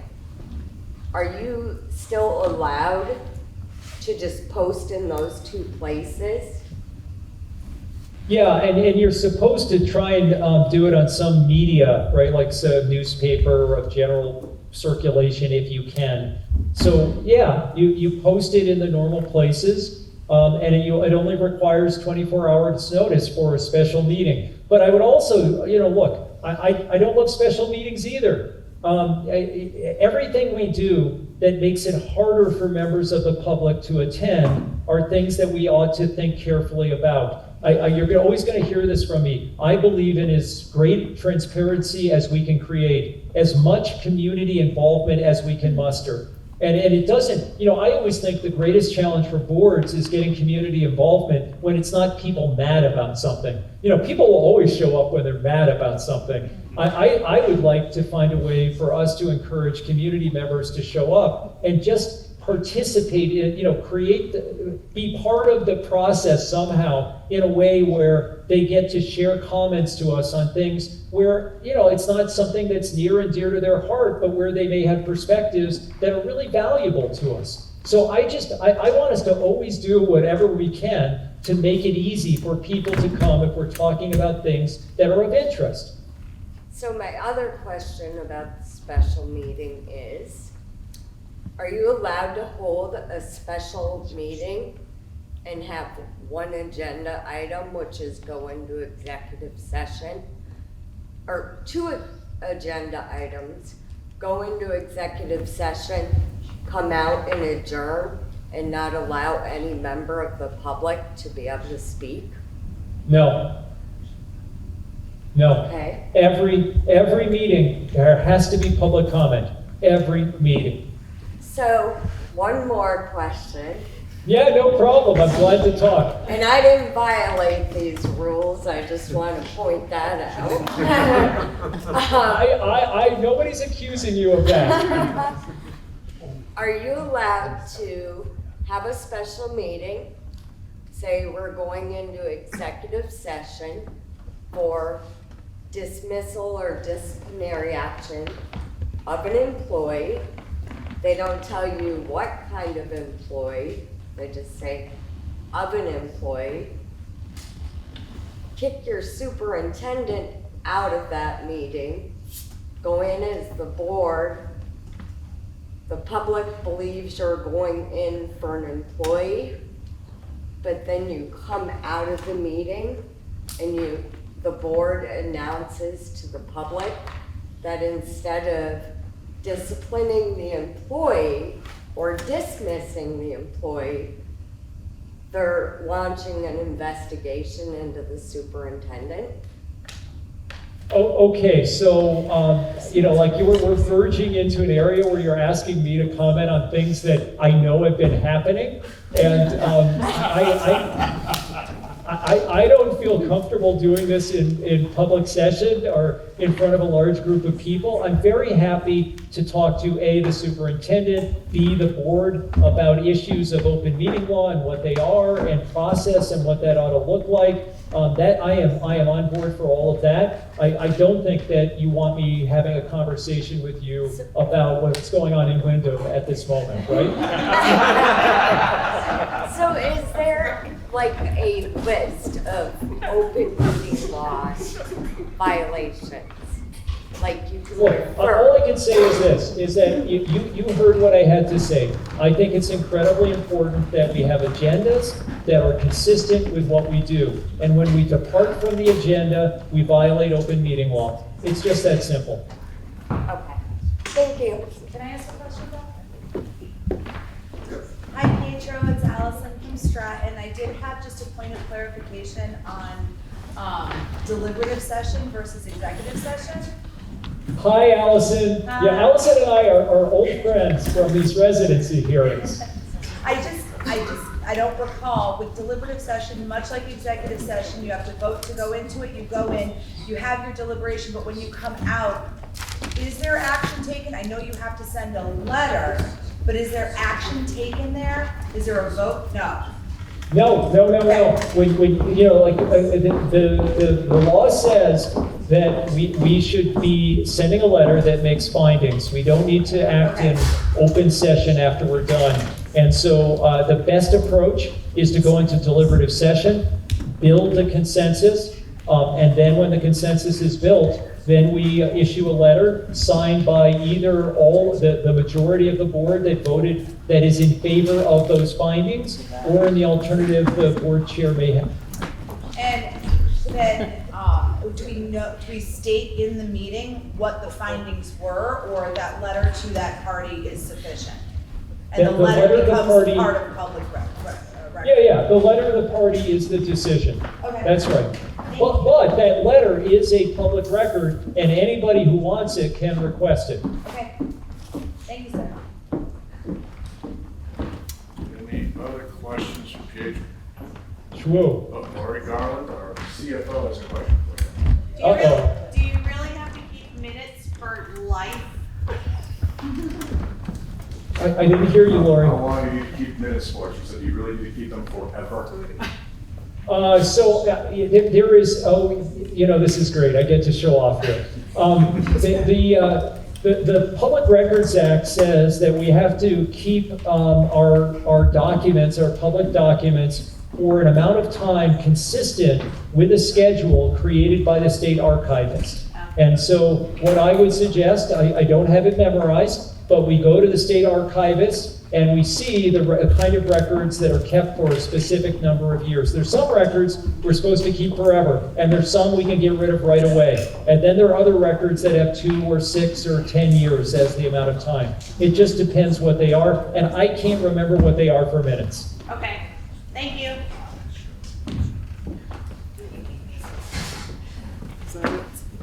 Board chair. Oh, Pietro, we really appreciate it. It's great to have you every time you speak, even though we're kind of on the same topic. You do a great job. So on behalf of Windham Central, I'd like to thank you. And next time, come down. It's so great to see all of you. I just get this special feeling when I know that I'm going to be talking to Windham Central about anything, including my friend Bob. But, I have nothing but really fond memories of my time at Leland Gray. I grew up in Newfane, and so for me, it's a thrill. Thank you for having me. Thank you.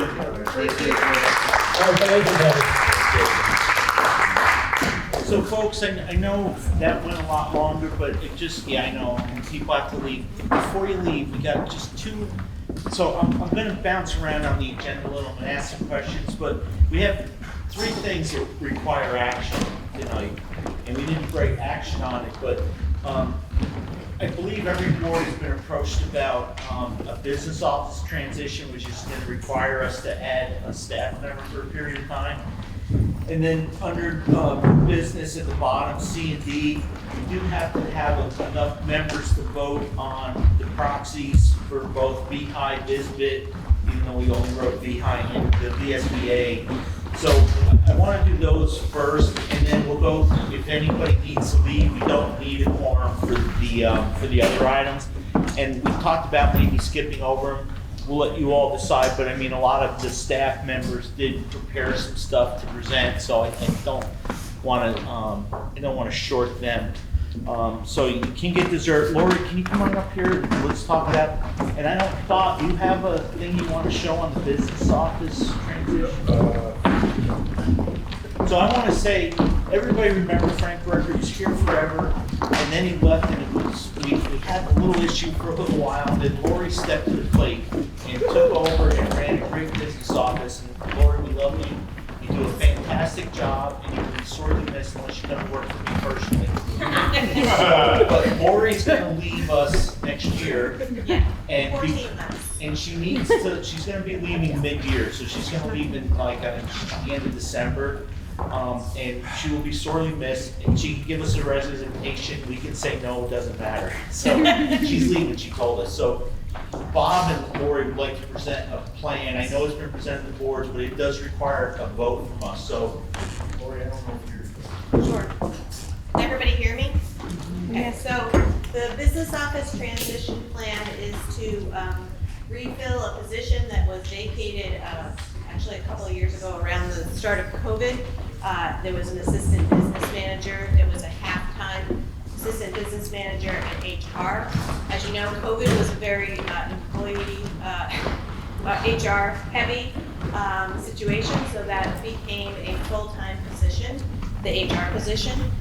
So we never refilled the assistant business manager. So we are doing that, and the plan is for me to impart as much knowledge over the next 14 months to the assistant business manager as I can.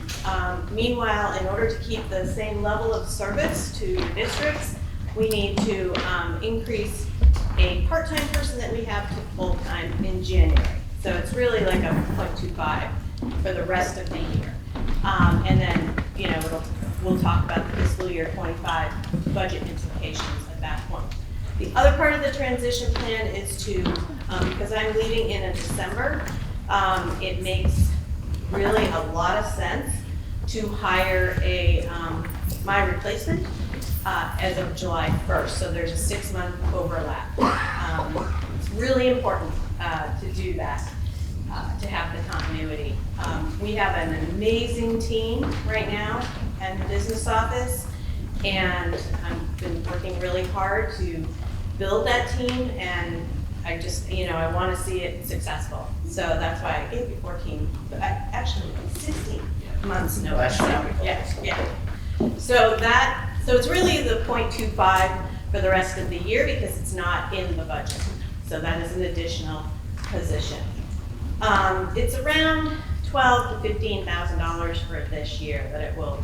I will say that we are in a deficit situation. I'll explain that in my slide for 24, the year we're in. For 23, though, we had a surplus. So I'm projecting that the 23 surplus will cover the 24 deficit. It'll be basically around zero, whole, and that does include all of the transitions for 24. So before we go any further, can I get a motion from somebody to, and do we actually take notes? I believe we're going to be having a note taker working off of the BCT Okay, report. so can I get a motion from? Maybe have the name set out on it. Yeah, can I get a motion from somebody to approve? 12 to 15,000. So can I get a motion to approve an additional expenditure of up to $15,000 to hire a part-time person for half a year, which would be a 0.25 equivalent? Okay, who is that?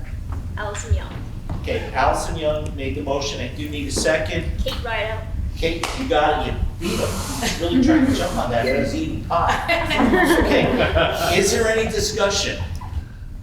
Are there any questions? Bob, you support this, correct? I do. Okay, so the two big ones that the central office supported is, if there's no discussion, all those in favor say aye. Aye. Is there anybody opposed? Any extensions?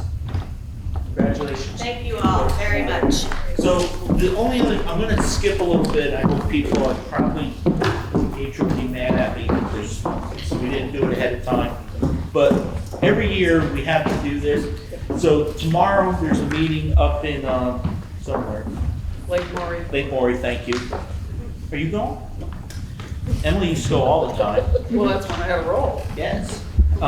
So what we have is we need to appoint a proxy for VEHI and VSBA to vote on our behalf. And Dan MacArthur, who is our board member from Marlboro, who's our VSBA rep, will be going. So could I get a motion to allow the chair to sign proxies for VEHI and VSBA to assign our voting rights to Dan MacArthur?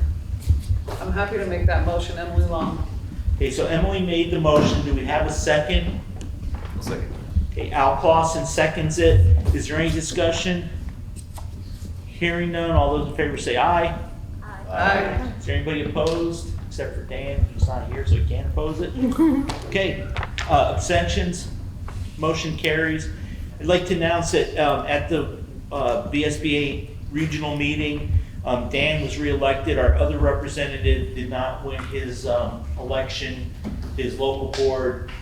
So there was another position open this year, and I'd like to say that Joe Winrich was elected. So again, we have two people in our district. Joe was a longtime chair, Leland Gray in West River, and so he's very knowledgeable. He and I went to one of the VSBA conferences once, and we spent half an hour unlocking his truck. He locked his keys in. But, Joe will be going tomorrow to the VSBA meeting.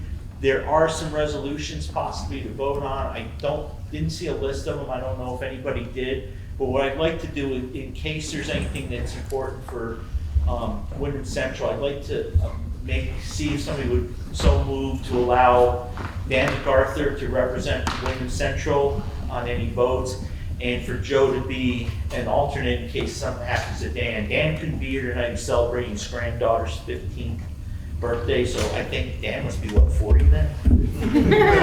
But anyways, so would somebody be willing to make that motion for us? So moved. Okay, Allison Young moved it. Do I have a second? I'll second it. Yeah. Okay, who won this one? I won. No more pie. Okay. Pie looks really good. Hey, Greg, make sure you save me a piece of pie. Take her out your food. So we have a motion by Allison, a second by Dan. Is there any discussion? Hearing none. All those in favor say aye. Aye. Anybody opposed? Any abstentions? Motion carries unanimously. Luckily, we don't have TV, so we don't have to go through all that stuff. So we do have some presentations, but we... Do you want to approve the board minutes while you have a quorum? Oh, I'm sorry, thank you. Approve the minutes of the May 31st, 2023 meeting. Thank you, Allison. Can I get a motion, Allison? Okay, it's gonna be really easy for the note taker. Thank you so much for joining us. Dan, you want to second that? I'll second it. Okay, we get a motion and a second to approve the May 31st, 2023. God, that's a long time ago before the rains. All those in favor say aye. Aye. Anybody opposed? Any abstentions? Cool. Gosh, we got all the voting done. We voted early and often. Just like in Chicago, back in the daily days. So, Bob, I'm going to turn it over to you. So we do have some supervisory presentations. I know we don't have a lot of time, but if you can't stay, that's fine, but we have that. We also have school district reports. Are you having administrators do that? So we do have all our administrators came too. So I turn it over to Bob, and then we'll be back when it's time to adjourn. All right. Thanks, Rich. Just wanted to, as mentioned earlier, we are in the Dutton Gym. Just want to say a couple things about the space. It was completed and dedicated in 1929. And 1 month before the stock market crashed, September 29. Numerous speeches were given, including by the donor, Mr. Curly Dutton, president of the Alumni Association, Mr. Howard Cutler. Oddly, the principals of Greenfield High School and Deerfield Academy both spoke. The Honorable John Barrett, for whom an award is named here at graduation, and U.S. Congressman and later Senator Ernest W. Gibson, senior. They ended the day with a baseball game, a basketball exhibition in the new gym, and a dance. The newspaper account of the day described the building's ventilation system is unusually good. And described Dutton as one of the best gymnasiums in the county. So, not sure how many gymnasiums are in the county in 1929, but this one of the best. Not the best, but one of the best. The article described Leland Gray as going strong 95 years at that point into its existence, despite a slight decline in enrollment. Not a new story apparently. And a constantly changing principal. Not sure what that's about, Mr. Brattleboro. But anyways. When the construction of the new Leland Gray building occurred in the late 60s, the Dutton Gym found a new use, and it was replaced with, as many people here have mentioned, as a wood shop. In 2008, the gym underwent a renovation in addition to restore to its current form as a gym and performance space for the players, and addition was added at the end. So anyways, just a quick thing about this space. This is kind of a cool place to be. So just a quick update so far on my time as your superintendent, brief as it is. Just a quick mention, we do have some student art in the back, just to keep an eye on. Marlboro, Newbrook, and Leland Gray all sent art for you to check out. I just wanted to say a quick thank you to our student volunteers that were here earlier, passing around our hors d'oeuvres, the food. We introduced Jake earlier. Just a couple of quick pictures. We have in our SU a wellness team, which is affiliated with the VEHI Path to Wellness program. And so our wellness champions from the school went to a conference earlier in the year. We have a couple shots from our leadership retreat, right, pie, I think, right there. From our principals on our retreat we did at the cabinet over the summer, which was a really very cool experience. And I just want to highlight, we spent the first welcome back day, we did honor all staff who had served in the district for at least 15 years. Everybody got one of these really cool Windham Central thank you for your service mugs. And we will continue to do that now that everyone's gotten one 15 plus. We'll do sort of the 5-year intervals after that moving forward. But it was very cool. We had a couple staff members that were 45 plus, almost 50 years of service just to the SU. Never mind some of them who had taught elsewhere prior. So it was really pretty cool. And so that's how we started the year. You can see me handing something off here to one of our veterans from Dover, I believe. Yes. So at any rate, and many of you have also met Sue. I just want to point out Sue Haskins, who is new down at central office as my executive assistant. And another new employee at central office is Sue Petrie, who does accounts payable as well. She's not with us tonight, but I just wanted to mention her. And Michelle Harchie is in a new position this year as well as our assistant director of student services as well. So joining us. Oh, right, and we're going to get to equity coordinator in a second, but yeah. So, and our equity coordinator, Lindsay Turgeon Brown, who's not at central office, I didn't mention her there, but yes, she is new to our SU team. She'll be talking to you guys in a little bit as well about what she's been up to as an equity coordinator. My first day of school, I was going to bring you some pictures of each of my first years, my first grade picture, my second grade picture, but that was horrific. So instead, I spent the first day touring the buildings, and we made it to every single building, as you can see. I'm wearing the same outfit. This was day one, picture in front of all the schools, and we were able to see the kids and staff in action, and that was a whirlwind tour because this is a pretty big SU. We haven't driven around lately. It's pretty big, but we hit all. It was pretty cool. All right, so I am going to turn this over next to Jen McCusick, who has a few slides to talk a little about PD and things that she's been doing, and then we will pass it, continue from there. So you can have the clicker. I've been told it works. Hey everyone, hi, I'm Jen. I want to get down here. Hi. So I'm your director of curriculum instruction. I'm going to stand on this side. And I just wanted to share a little bit about what's happening in professional development this year. So as you know, we have 5 WCSU-led PD days. This year is a little bit different than what we've done in the past. So I'm very happy to say that this year we are able to offer teacher-led professional development. And it's, I'll go over this pretty quickly, but it is reflective of the work we've been doing for years that I think our teachers now have enough trust and faith in one another and in our administration and the work we're doing that they wanted to and were willing to present. So we have this year, over the 5 PD days, we've had two more in November, a 5th one in March. We had 61 sessions offered, that's 37 unique offerings, including 4 specialized staff meetings. Those included content areas around literacy and math, social emotional learning, intervention and volunteer systems of support, student engagement, classroom management, arts integration, coaching and mentoring, tech integration. There was a lot, and there's still more to come. And that was offered by, we had 24 staff members who led that. We had 2 consultants come in and do some of the work during that time, but everything else was led by our own staff at Windham Central, so it's really a big deal. And we served over 140 educators, or will serve over 140 educators through this PD. So I have a lot of teachers to thank for this work, and when you see them, you should thank them too. It's been really successful. I shared some of the highlights of the PD, just getting really good feedback. So I just wanted to share that for you. I think it's a shout out when you're out in the community to talk with other districts. This is pretty unique. For us to have our teachers be willing to take, it's an emotional risk too, to stand up in front of your colleagues and teach. They prepped over the summer, and really high quality content delivered above and beyond. So I'm sure that will continue. Brag about it, brag about it. You have a question, Jen? Question? I was so happy to click. Yes.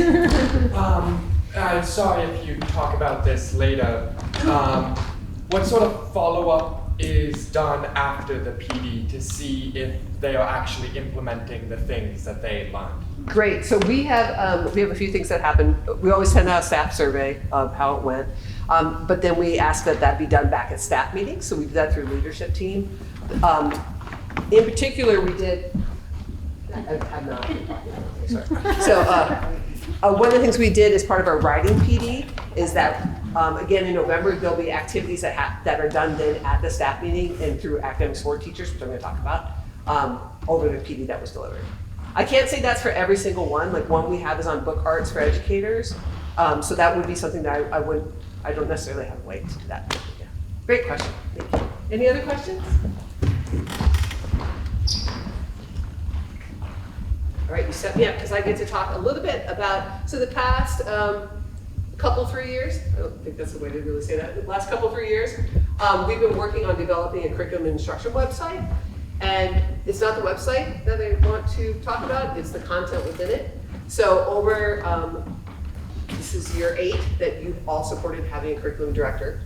So thank you for that, curriculum director. We have some guiding documents. We have a very robust local comprehensive assessment system that is about our intervention and academic support that we provide from classroom teacher through special ed and everyone in between. Really guides our instruction for assessments, I should say, in the classrooms. Data meeting protocol was just revised again. That's really about, yes, we have the data, but now what? I think a lot of us fall victim to, or in schools we fall victim to like, wow, we gathered data, and now we're just looking at it. So we use that in combination with the LCAS to directly impact students' growth and academic success. I'm trying to talk very quick, but I'm going to slow down a little bit.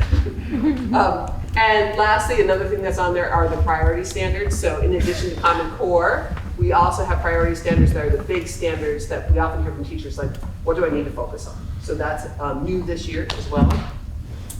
And I won't go through the rest, but I do want to tell you we have a WCSU literacy framework that is actually being updated this week, which was my summer project, which I'm very excited about. But for teachers, this is a resource. These are all the Common Core K-12 for our content areas. It's a scope and sequence. It is curricular maps. It's resources with links, live links to essential questions, to websites, to texts and resources we have in the district. And then there's other alignments as well. So like the programs we do use. So any questions about that? I'm summing this up pretty quick. I'm not as engaging as Pietro, so I'm gonna try to Okay. And last, I just want to talk a little bit, and along the same vein, this is year 5 that we've had a WCSU academic support team, AST, that falls under our MPSS budget. There are 9.5 FTEs, or 10 individuals, because we share one with special ed, who deliver that intervention for students who are not necessarily on an IEP, but we have identified through data, going back to that LCAS and data meeting, who need a little more support. So that those assessments, is particularly in elementary, around skills, and then intervention is provided. So in addition to that work with our team that I work very closely with, we also provide professional development and resources. So these are some of the examples. We've done a lot with writing. We're starting to do even more with writing this year, K to 6. We've done structured literacy, K to 8. We have literacy menus and math menus, and now have created shared drives so teachers have access to that, which are really like lesson plans in a lot of ways for the work that we're providing. Differentiated instruction within that. Math menus, the same thing. And then things like vocabulary searches and morphology program we use in grades 4 and 5, and we have our presentations. So we've created a website where every presentation that we're done as part of PD ends up on the website. So if teachers want to go back, all those resources are linked, all the information, the videos of what we did are all there. So that's what I just want to share with you. Yes? I was just gonna answer Peter's question a little bit. One of the main tools for a principal around accountability for the learning that we're doing, the professional learning we're doing, is through Jen's team. I have 2 expert teachers at my school who then follow up with our teachers and staff meeting in one-to-one coaching sessions and in the classroom with observations to help give feedback back to the teachers about how we're implementing. A principal can't do everything, and it's just amazing. Jen's team is incredibly talented, and the 2 members that I work with are the biggest, are really important assets in my building. Thank you. Thank you. Yeah, the academic support team is, I learned so much from them every time we work together, and I just continue to grow professionally working with them in content expertise, and I'm glad to know, and I do hear very positive things about the work. So that was a very quick overview of what's going on curriculum instruction-wise in the SU, but glad to answer any questions now or later. Laugh later tonight. All right, y'all. Okay, who's up? Lori.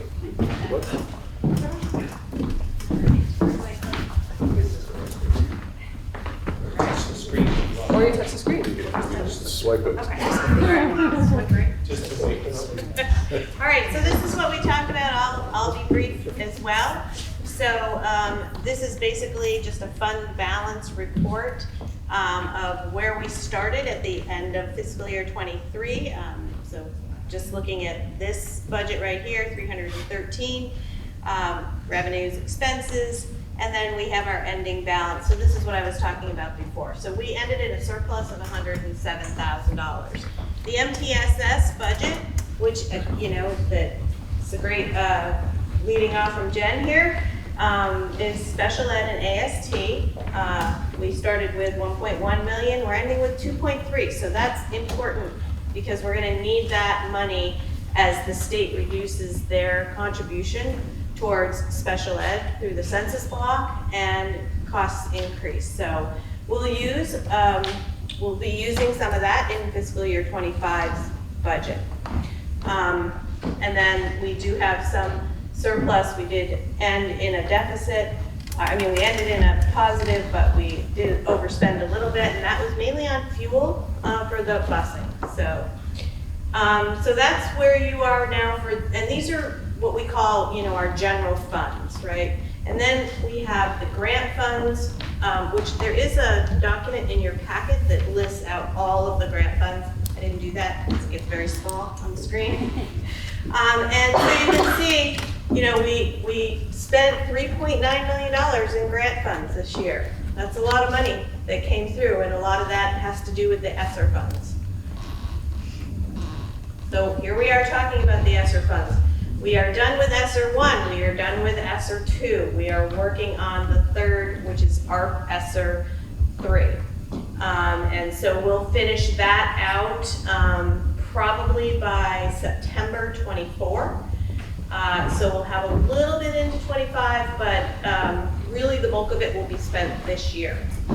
So this is, we had some other, besides the ARP 1, 2, and 3, we also had some other ARP funding that we got through the state as well, we applied for.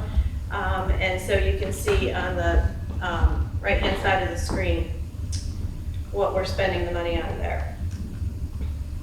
And how did we spend the money on the different areas? So, you know, almost 56% here was for academic achievement. So we really, as a district, as an SU, I'm really proud of the fact of how we spent the Esser funds. You know, I've seen other districts that haven't spent all of their money yet. That, you know, there's not a good plan. We came up with a plan. You guys did a great job of coming up with that plan, and we went for it, and we've really invested in the students of this SU. So you can see how that breaks down. Does anybody have any questions on this screen before I get off? Okay. I'm rushing too. I'm trying to talk really fast. Fiscal year 24. So I just showed you 23 and how we ended. So here's some unbudgeted transitions that have happened. We had a change in the technology director. We had beginning transitions in the business office. You all voted to add an equity coordinator position after the budget was passed, so we expect that that would come out of fund balance. So we are looking at a projected deficit of 103. So between fiscal year 23 and 24, you're still up $4 grand, but I mean, it's really, these are projections, right? We don't know what the rest of the year is gonna look like. Surplus projected for the MTSS around 600,000. This is a planned surplus because we were supplanting, if you recall, to basically build up that fund balance to be able to keep the program going at the level it is right now. Okay, 25 budget. So I'm coming to you in a month, basically, and we'll have the WCSU budget. We're looking at healthcare increases in high double digits, hot off the press, sit down, 16.4% increase. That came out today. That is what VEHI is asking. That's better than 99%. It is better than 99%. Of course, we have the negotiated and cost of living increases. So all of these unbudgeted transitions will show up in the fiscal year 25 budget. And then, which goes along with this, is having that overlap for my position. Our Esser concludes September 2024. So there is some, we plan to have not a huge cliff because we were supplanting, but there are some things that will happen. We lose some indirect revenue out of the superintendent's office, so we're, you know, it's always the struggle when you lose revenue and your expenses are going up, right? So that's what happens. And then we're at the implementation of Act 127, which is an act related to improving student equity by adjusting the school funding formula and providing education quality and funding oversight. So this is going to be fun. The whole way that we count students and weight them is going to be different. It's going to look different in your budgets.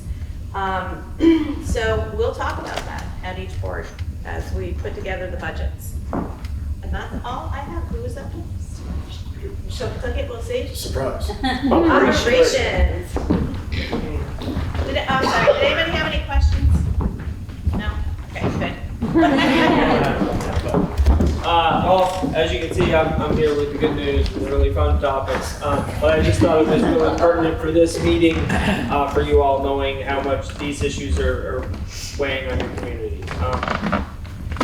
The scheduling and the balancing things between Fuss & O'Neill, who is our vendor that I think all of our schools are using, and now having to balance in the 2-week notification that you have to give Monsanto before you're able to perform anything is proving to be cumbersome, to say the least bit. Marlboros are going to be pushed to November 11th, so Marlboros were found in the mastic. Now they need to test the concrete to see how deep it has leached into the concrete. So they will be in there on November 11th, drilling holes in the concrete there. Dover had 2 days this week, Yeah, matter of fact, it was this week. Yeah. So this week, where we performed some testing, got a majority of it done, but we were not able to finish. There was a scheduling issue, and so we're going to have to get back with them and get them back. They took Leland Gray's 25th, then ended up not using it. Again, it's been cumbersome. Wardsboro has been sampled and all Wardsboro had done was the initial air sampling, where they just kind of set up these little pumps for 24 hours. They're loud. They are no one really loves them. And then we're still working to schedule these. It's like I said, it's a lot. Like there are many emails and phone conversations with different representatives from these places, emailing to the lawyer, Pietro's folks. Basically every time I have communications with them, I push it up to Pietro's folks as well. So we're still waiting to test for Windham, Townshend, and Newbrook. Townshend, I don't think will be much because the majority of the building is 1850, and then the back is like 88, I think it is. So they may not even have to test, to be honest, because it was 1920 to 1980. So they may be able to slip out, but Newbrook and Windham will. They both have original buildings that are right in the middle of that time frame. And Jamaica was the only one so far that got the gold star. No PCBs, they were clear. Radon testing. So I got initial quotes from Fuss and O'Neill to perform the radon testing for us. The numbers have been odd. They're starting to make more sense. Leland Gray was lower than Dover, which didn't make any sense to me until I realized Leland Gray has already had a bunch of testing done, and they know that. And so they were able to budget for Leland Gray, knowing that it's there. I think Dover's is as high as it is because they're all single level, right? And radon comes from the ground, so you have to test every single classroom. And this has to be done by June 30th of 2024. So this will be done this winter. So the goal is, I'm waiting to hear back. I reached out to ATC to get a quote from them to do testing as well. And so I'm hoping that we'll have something in place in the next few weeks for schools to start getting this scheduled. They want it done during your heating season when your buildings are closed and your systems are running. So, the next 4 months is when it has to be done. So I'm sure that, the quicker we can get these back and get signed up, the quicker we can get on people's schedules. So that's what we've got there. I don't know what else I had in here. Oh, just summer project update things. It was a pretty crazy summer. It always is. I probably say yes to more than I should, and then we work an awful lot. So, but I'm super thankful for all the folks that I have in my buildings. They really are great. I have good people around me, and they allow me to be successful and get a lot done. We've had people that are always willing to go above and beyond, help out at other schools, support one another, all for the greater good of providing as great of buildings as we can for kids and for our community. So like Marlboro, they had to jump into the access controls. We got that all knocked out. We haven't done a ton there just due to the uncertainty of the building, but at the same time, Dana is, we have a meeting next week, and we said, if they are going to be there, then there's things that need to be done, and so we're going to build that out and start moving forward. Wyndham didn't decide to have a school until July or August, and at that point we were, for me anyways, all my stuff was booked out and scheduled. But Dover, soundboards, gym floor, which if you haven't seen it, it is beautiful. It came out awesome. It really is nice. Rich, how long did you say that had been on your capital plan? 5 years. 25 years. So I'm kind of proud of having gotten that done. They also had HVAC upgrades. They've got some oil-cooled motors that we're replacing out, and they don't make oil-cooled motors anymore, so we've actually had to cut into the side of their unit vents and hook up like computer fans to it to bring fresh air into the normally cool, and then we glycoled the system, which also resulted in an amazing, everything came together that could, which was lunch finishing and kids coming in from recess and bathrooms and dishes going, and they're flushing the system to put this in, and we ended up having no water and had to send kids home early. But again, Tracy like an absolute pro, just nailed it, knocked it out of the park. By the time I even got there to try to help figure out what was going on, she had everything under control. Everyone was going. Dave and Helen had the buses ready, and it was beautiful to see. Wardsboro is getting, it's looking great over there, to be honest. The windows, again, if you haven't checked them out, I think were a huge improvement in that building. It's so bright, it's airy. I think it looks great. We put in new blinds as well. I think there's 3 left, 34 have been put up. The playground structure is done. There is mulch sitting on the playground. We have someone there tomorrow finishing, spreading it out, and hopefully they will be using it by next week. Might be another day or two before it gets finished, but we're getting there. I know that they had a classroom painted in Jamaica, and they had a new UV system installed up there, and then it had to all be insulated and whatnot. They have a new custodian up there who was actually someone who used to work at Leland Gray, and it's been kind of cool. She kind of moved on, and I reached out to her about a part-time position, and she came back and she really kind of wanted her own place, and I think that was kind of why she took off anyways. It was between that and just transition stuff, and she's done a phenomenal job. I think Monica's been happy with her. I know that, like say Ian from the H2O guy was like, oh man, whoever that woman is, she moved up there, she slid right in, she's taking all the sampling, she's got it all right to me when I need it. So again, you know, having good people makes a big difference. Newbrook was a big summer, especially considering they run summer school over there all the time. So 2 classrooms that were also asbestos floors. One of them we didn't think was, and we didn't realize it until we started tearing it up, that there was 9x9 underneath the carpet, or there might have even been under 12s. It was either 2 or 3 layers, and we found a layer we didn't know was there. And so it turned into an asbestos job. And again, Catamount, who was scheduled to come in, hey, we'll give you 3 more days, we'll stay and we'll get it all done. And like, you know, again, having good vendors who are willing to go above and beyond for you makes a big difference. The new pavement out front was good. Again, I reached out to a couple of friends, said, hey, who you guys know who paints lines and whatever? And Brad Cheney got back to me and said, hey, we do it, and they canceled the job on a Saturday to send their guys up here to paint our lines for us, and that's pretty great, you know, to have contacts and people that support you in that way. Townshend got a new fire alarm installed, which was eventful. There were a lot of doors, a lot of their doors didn't have closers, and so we've had to replace a bunch of hinges. We also missed a bunch of the magnets, and we wanted the magnets because we put in one of those, actually 2 of the lockdown buttons, so they can now hit a button, and it doesn't necessarily let the fire people know, but what it does is it locks their building down. You know, as long as their doors are locked and propped, if Renee or Robin in the office hits that button, they lock their building down, and they know all their hallway doors are going to drop and all their classroom doors are going to drop, and as long as they were locked, they've effectively locked their building down about as quickly as you can. It's a model that I think Leland Gray has in place already, and I think it should be where we start to push all the schools as we replace panels. We move into that realm of making sure that we're putting it in place to protect people. So, but we did the custodian there painted one of the classrooms, painted the back hallway. He also came over here and helped out and painted the sheds down on the field for a week.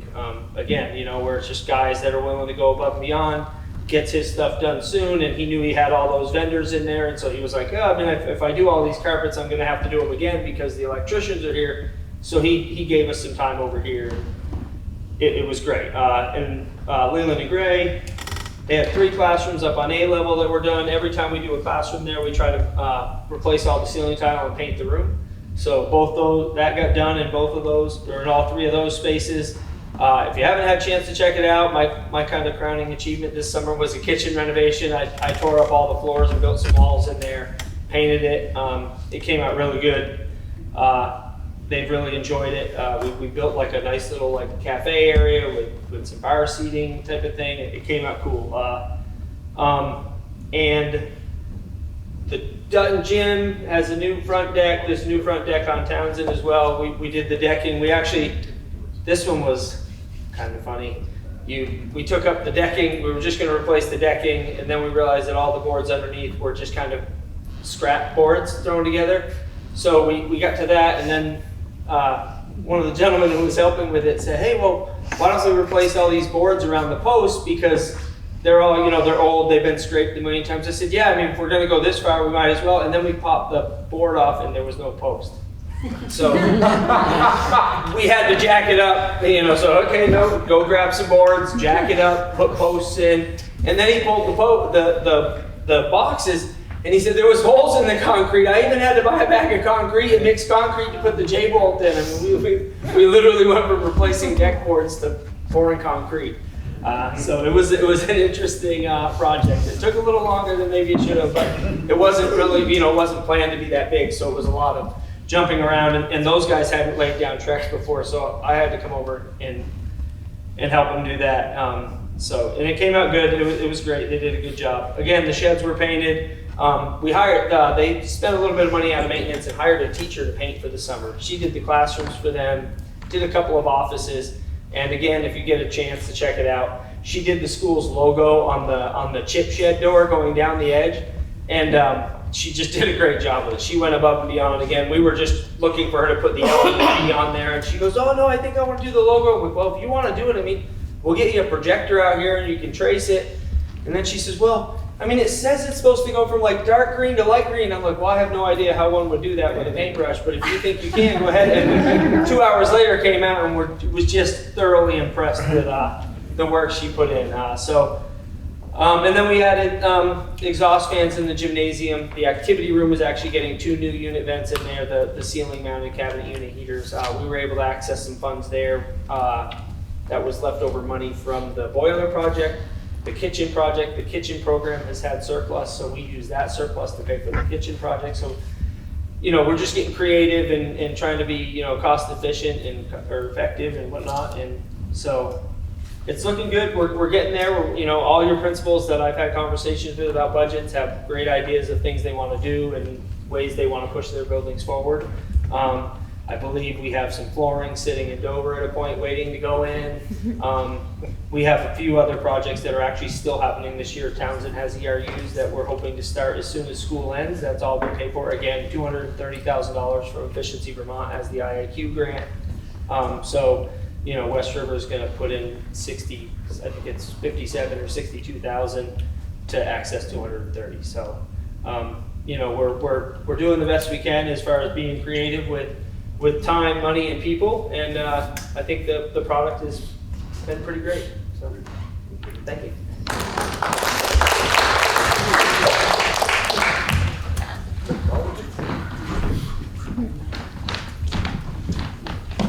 So Matt's going to show off. So I'm not gonna apologize for talking fast. Just a common thread. It's amazing to see how the people are the common thread in all this. People stepping up, people coming forward. So that's really important. Thank you guys for doing that.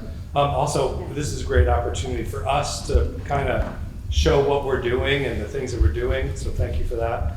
And then for all of you guys, board members that are out here tonight at whatever 9 o'clock this is, thank you so much for that.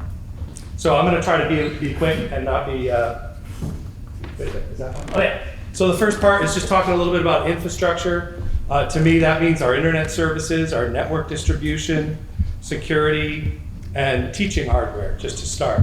So we have an excellent internet service from First Light, 7 gigabits up and down commercial fiber, which we've had in place for a long time now, maybe 10 years. That's distributed around the district through a gigabit Ethernet. Anybody who speaks this language, you'll understand what that means. The service has just been upgraded to 7 gig. We will distribute that this year, hopefully before Thanksgiving. That will increase Leland Gray's speed from 5 to 7, and all the elementaries will go from 300 meg to gigabit Ethernet over fiber. So we're kind of excited about that. Of course, that means we have to upgrade some other pipes. We call it the bottleneck effect. Maybe you've heard that before. Bottleneck is at 1 gigabit now in the system. There are some pieces that are gradually being increased to 10 gigabit. That'll be our next bottleneck. So we'll be working toward that over the next few years. Security, obviously security is a happy topic now in schools.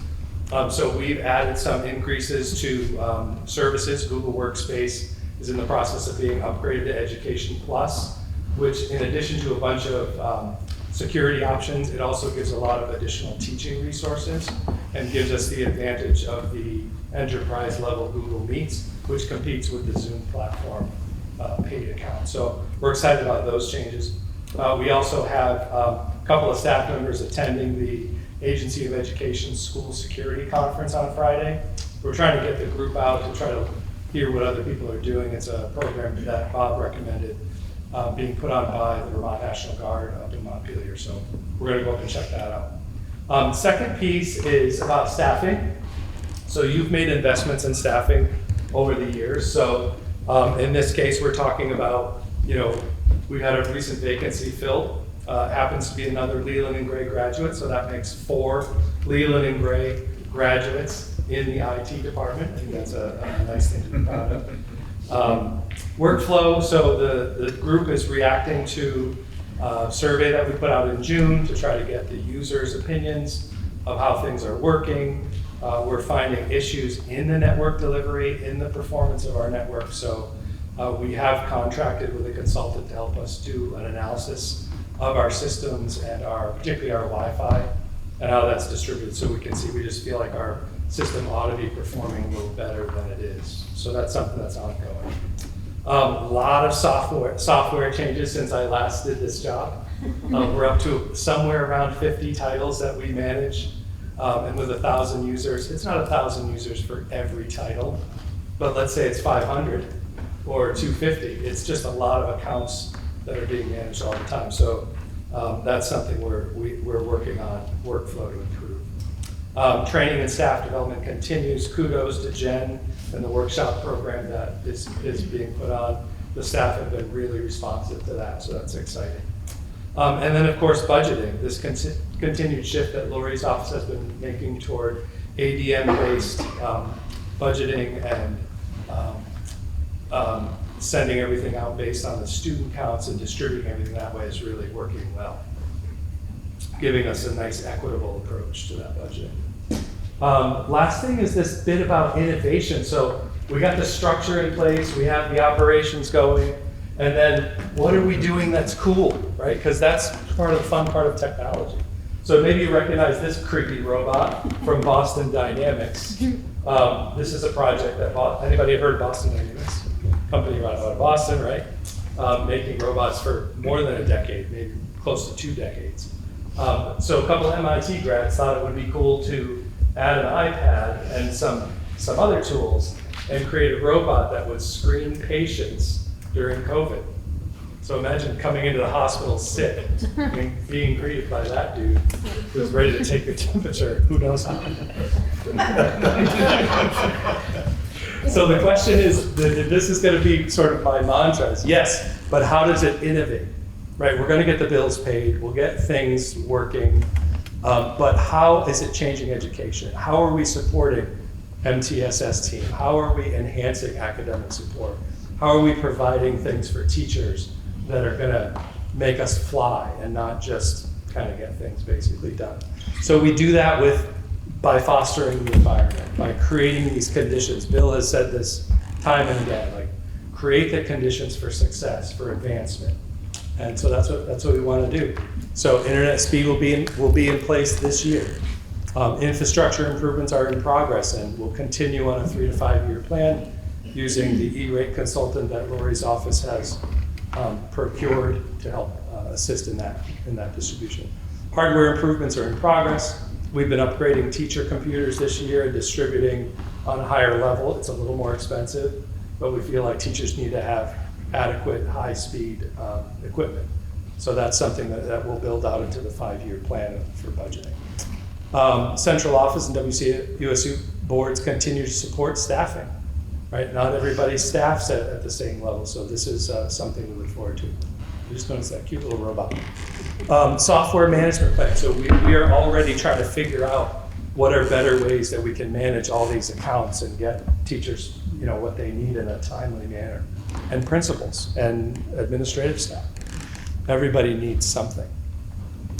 Budgeting and purchasing for equity is in progress. We've already talked about that ADM distribution of the funding, and we already do that now. That's something frankly, I implemented that right away because I felt like we needed to know where are we putting the money and how does it connect to the number of students in that location. So that's how we spend money now. That is it for technology. I'm sorry if it was too fast, but woo! Any questions? Questions? No? All right, well, you know how to reach me.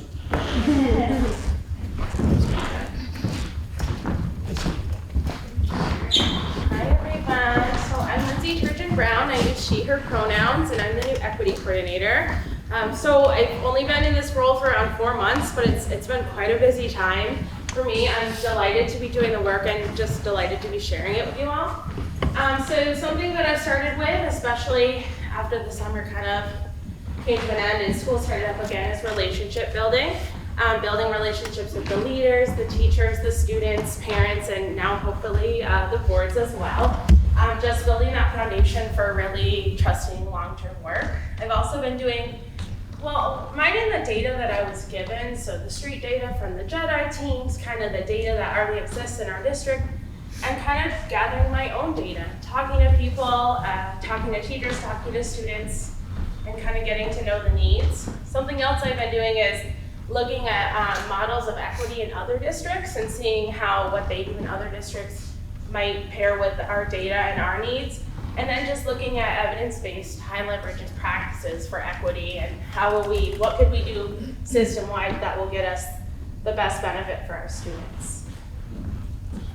A couple other things that have kind of more organically kind of landed on my lap, I would say, and nothing's happening in a silo. I'm very highly collaborative, and I'm talking to teams and different stakeholders across the district always, but I'm working on best practices for gender non-conforming students. What that means is, how do we best support and create the conditions for our students who don't identify as a boy or a girl, who identify as a non-binary student or a transgender student? So I'll be working on that. All these things will, I think, probably land in the spring. I'm also working on best practices for holidays. So not only how do we engage with holidays in an unbiased way, but in an anti-biased way, and how do we make it really safe for all of our students? One of my own passions is culturally authentic, inclusive books, which are books that just represent people who are farthest from justice. And I'm trying to take those out of just our guidance counselors' offices and our libraries and make them mainstream in our classroom libraries. So I've been going around to all classrooms and modeling for teachers what doing those read alouds looks like. And we're starting the conversations about race, and how do we talk about race and racism with students? How do we talk about it amongst ourselves? And we've started to talk about gendered language. So things like saying good boy or good girl, or maybe addressing your email with the word guys. And what other kinds of ways can we use language for our students? Which one is it? Oh boy. And then there's the JEDI team, which I think my position was kind of a product of the recommendations from the JEDI team. So JEDI stands for Justice, Equity, Diversity, and Inclusion. And a lot of places around the state use DEI, which is Diversity, Equity, Inclusion, but here we use JEDI because it starts with justice, because that's really the root of the work, is advancing justice. There we all are, chart's taken right over there, at our first retreat. I don't think everyone was there that day, but I rebuilt the team. A lot of people, for whatever reasons, couldn't remain on the team. So I've been rebuilding it, trying to get students from all the schools, not only Leland and Gray. We've been unpacking the equity policy, the recommendations. Soon we're going to be choosing a focus. There are a lot of passion projects going on.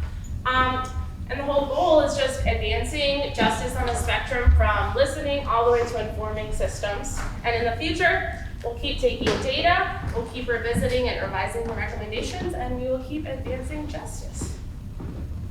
So it's been a short time, it's been busy. I will have a lot more to share in the future, but does anyone have any questions for now? I intentionally spoke fast, but I already do speak fast, so we're not.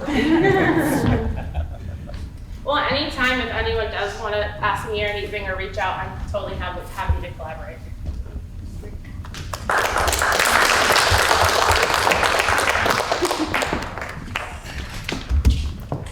All right, so this is Michelle Hartucci, our new Assistant Director of Student Services, and this year Director of Student Services. Thank you. And we decided this year, as of July 1st, to shift from special ed, so Director of Special Ed and Assistant Director of Special Ed, to Directors of Student Services because we felt it encompassed more of the MTSS work that we're doing. We're going to try not to use ACTs or acronyms for you guys because I think we probably had enough all these years. We're just doing like a very brief overview for our student services. So the first thing we want to talk about is compliance. As you guys know, we are working through the transition due to Act 173. There have been special education rules and regulations that started in phase 2 of 2.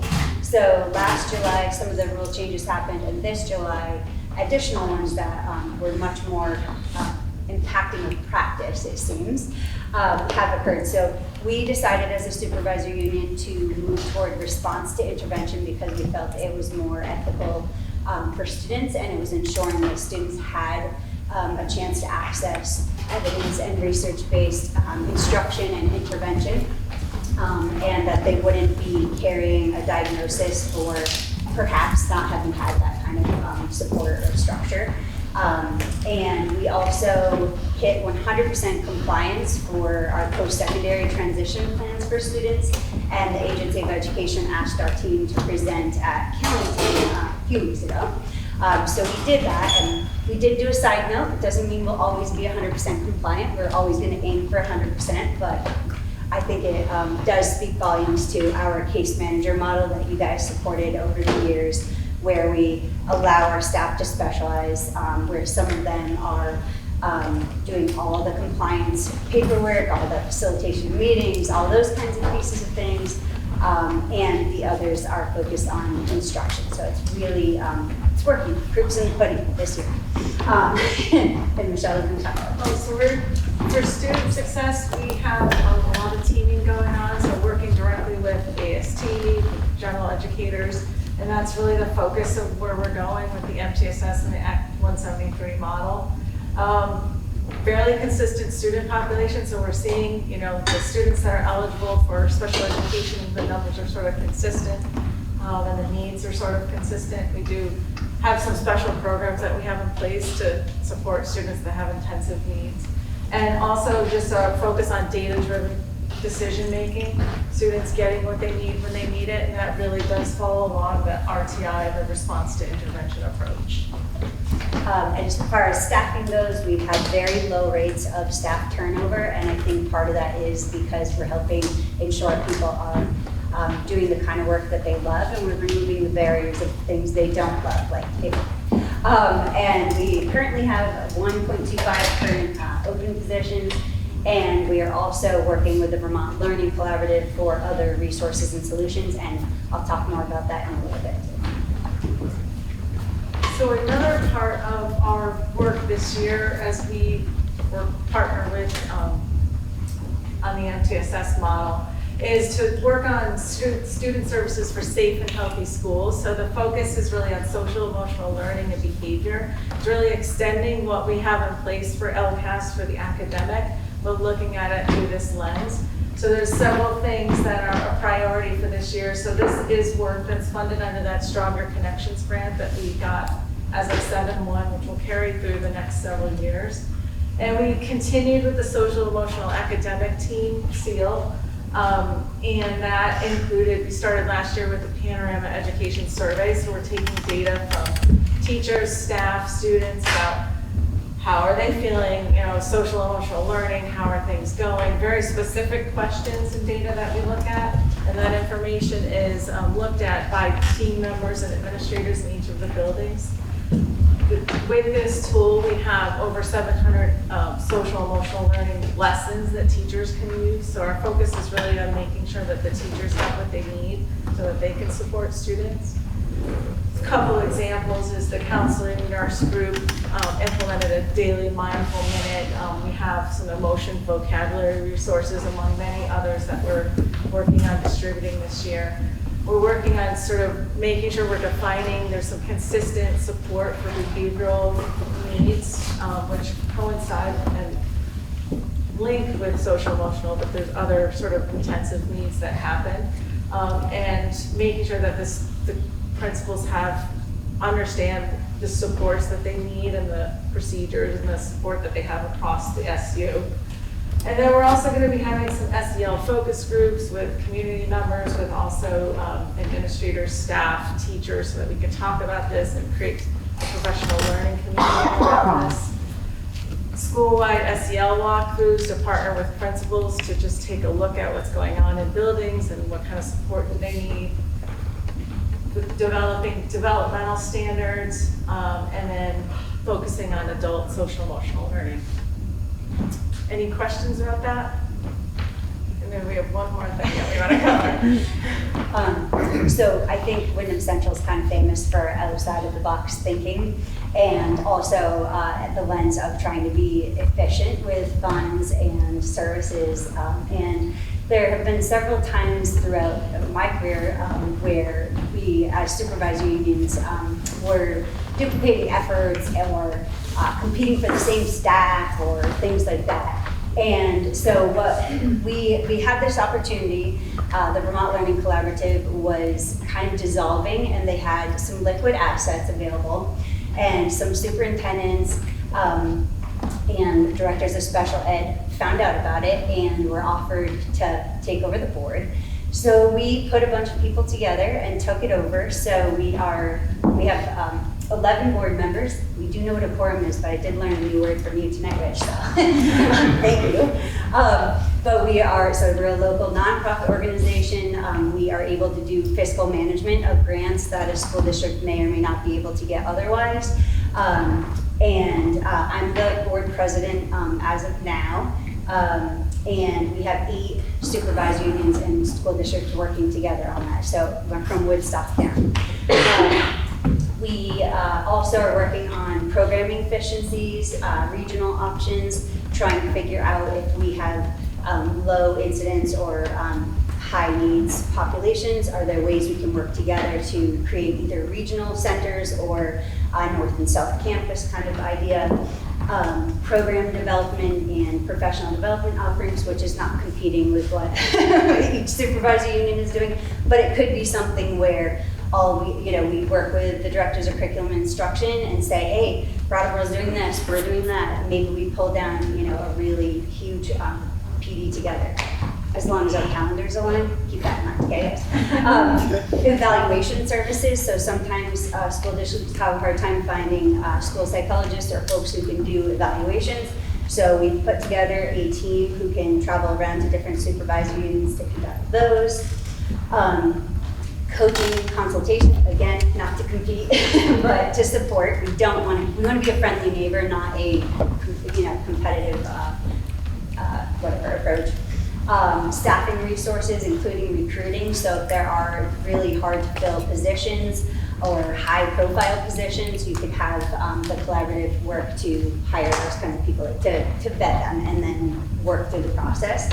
And then we have job alike groups that we're working on. So sometimes the speech language pathologists, physical therapists, occupational therapists, social emotional learning folks can feel like they're islands if they're one person in a whole supervisory union, but that happens maybe regionally. So then we're trying to put those groups together so that they have camaraderie and support as well. So our aim is to just keep growing and responding to regional needs. And quick plug is if anybody knows great insurance agencies that can help us with creative problem solving, let me know. But anyway, so that's, I just want to make sure you guys are aware of that. You'll probably hear more over time as I bring some interesting ideas to meetings. So, great. Any questions? Yeah. You lately touched on adult and community SEL. Can you just expound on that a little bit? Adult SEL? Yeah. So it'll be making sure that we're providing resources. And one thing that we're going to do is through those focus groups and kind of community groups, because right now it's really an organic effort. We want to have resources. We're developing resources and we want to make them available. And we want to invite teachers to participate. And so this year it's sort of that foundational year, but over time we're going to be, partnering for professional development and creating sort of more formal offerings. Okay, so not involving the community more than Oh, internal. for the commu, I'm sorry, for the collaborative. So, yeah. Oh, for like social emotional options, like throughout? I just saw adult and SEL, so I wasn't sure if that Yeah, was. I think that's on your, Yeah. your slide, yeah. So one thing the collaborative's doing is we're creating a professional learning group across supervisory unions so that people in these roles, the SEL roles, can collaborate and share resources. And it's really a way to share knowledge, but also costs eventually, so that we're not all solving for the same problem. Any other questions? All right, well, thank you guys very much. Let's go to the next slide, Marlboro. It's cold.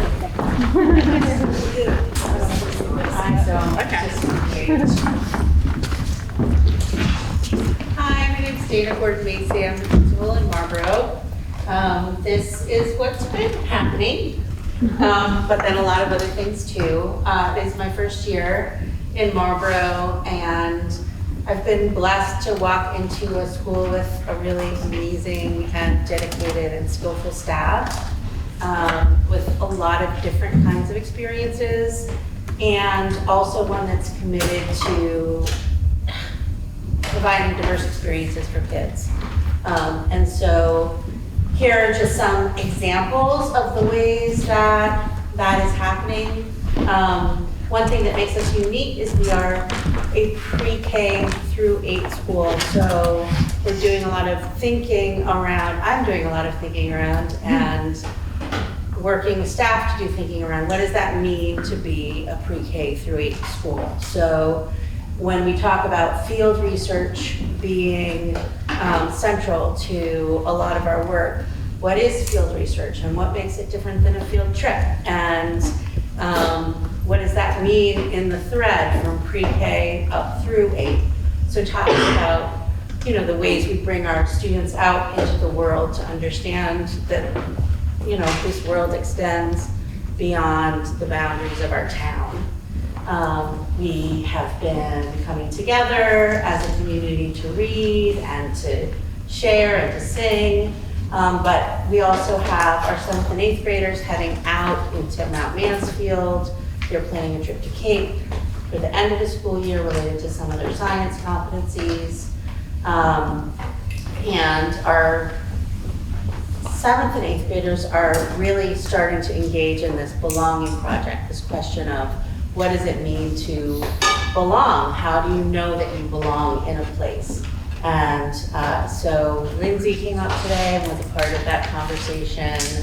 Our art teacher is a part of that conversation. And really the culmination will be our 7th and 8th graders providing some sort of demonstration to our whole school community and community at large. And that's another big part of really the thinking is, so we're a school, we're in a town, and this whole community matters. It's the kids in our school matter, our families matter, the community members who have had kids in the school matter, so really just how do we be that hub of community that schools traditionally have been, and that we've become more isolated. So anyway, that's just a whole bunch of fun stuff, but that's what we're working on.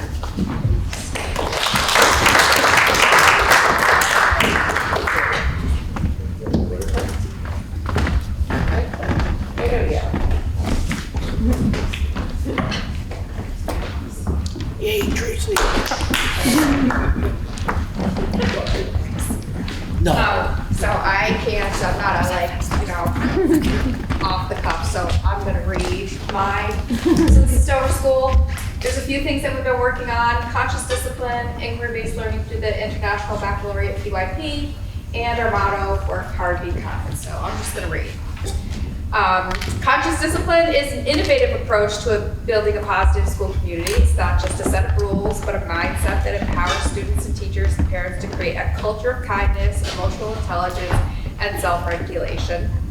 The IBPYP encourages students to become active, caring, lifelong learners. It promotes inquiry-based learning. international mindedness, a strong sense of personal and social responsibility. And the curriculum aligns with conscious discipline by fostering critical thinking, empathy, commitment, understanding, appreciation. Now, I love how the work hard, be kind goes right into PYP and conscious discipline. Work hard embodies the commitment to academic excellence. Be kind goes beyond more than just politeness. It encompasses empathy, compassion, and social responsibility. So, conscious discipline, IB, PYP, and our school model create a powerful trifecta that fosters character development and learning excellence by working hard, thinking critically, and being kind. And we are preparing our students to be well-rounded individuals who can impact their communities positively. So we do it over. And I have my counterparts, Wardsboro. But they're working there. So in River Valleys, the Dover School has IB, PYP, and Wardsboro has the STEAM program, which is professional learning to develop the skills necessary to provide students with those opportunities. They do these real world activities. They go out into the community. They build all these phenomenal things with found materials. And what was it she wanted to do? Oh, their core values are their roars: responsible, own it, achieve, respect, and safe. Yes. And here is just some of the things that they do to connect to their community. The Guild Fair Turnip Festival, writing, soup making. Red Cross responded in a terrible flood, which was awful. But the community came out. So that is River Valleys.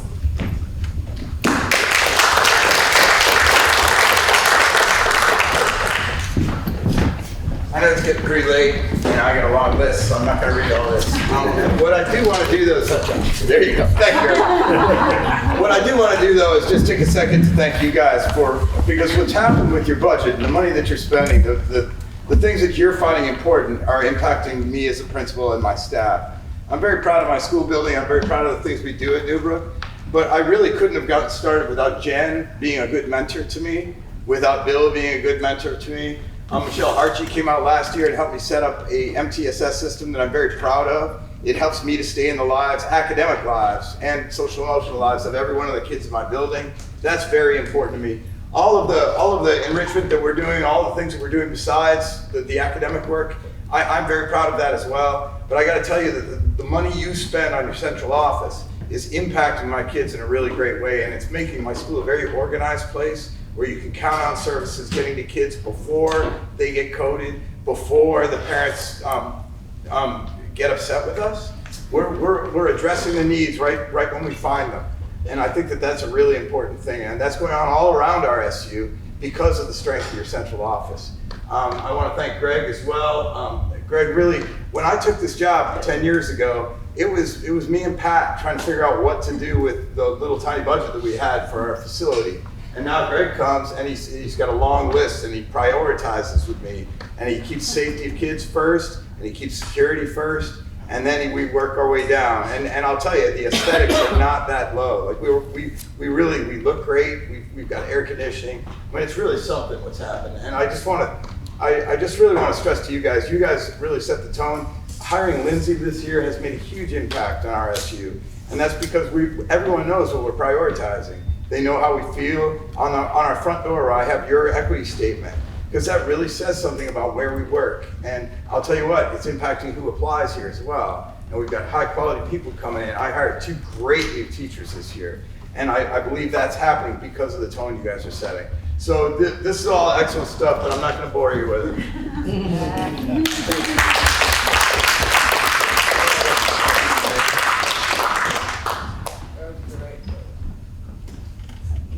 You need technology help. Thank you, Scotty. What's the button? This one, right? Hi, I'm Monica Deuce. I'm the teaching principal at Jamaica Village School. First of all, thank you for allowing me to do this wonderful job. I enjoy it so much. It's my world. I will talk fast. I'm not talking about everything. My husband literally just texted me and thinks you kidnapped me. So I'm going to say,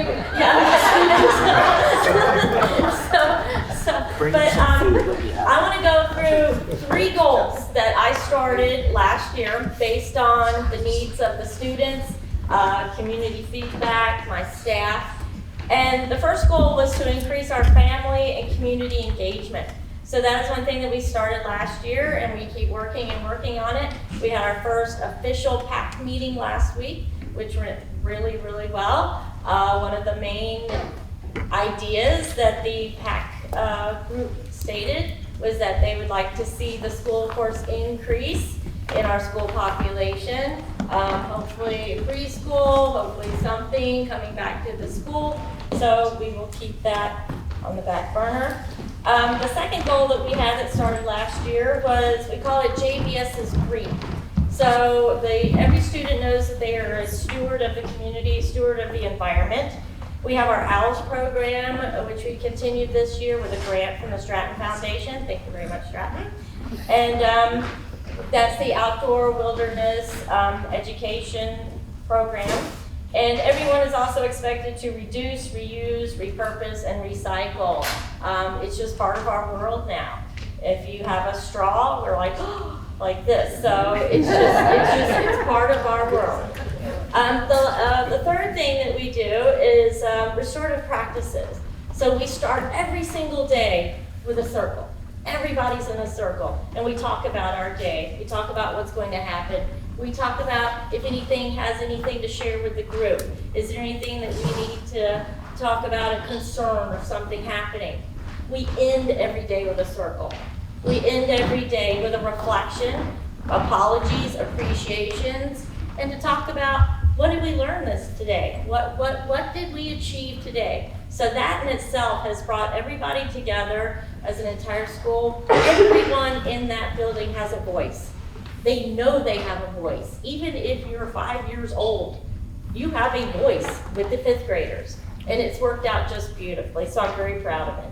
So I just want to say thank you for allowing me to do this work. Please come visit us anytime. And our theme this year is we're a small school but a big family. So come on, join our family.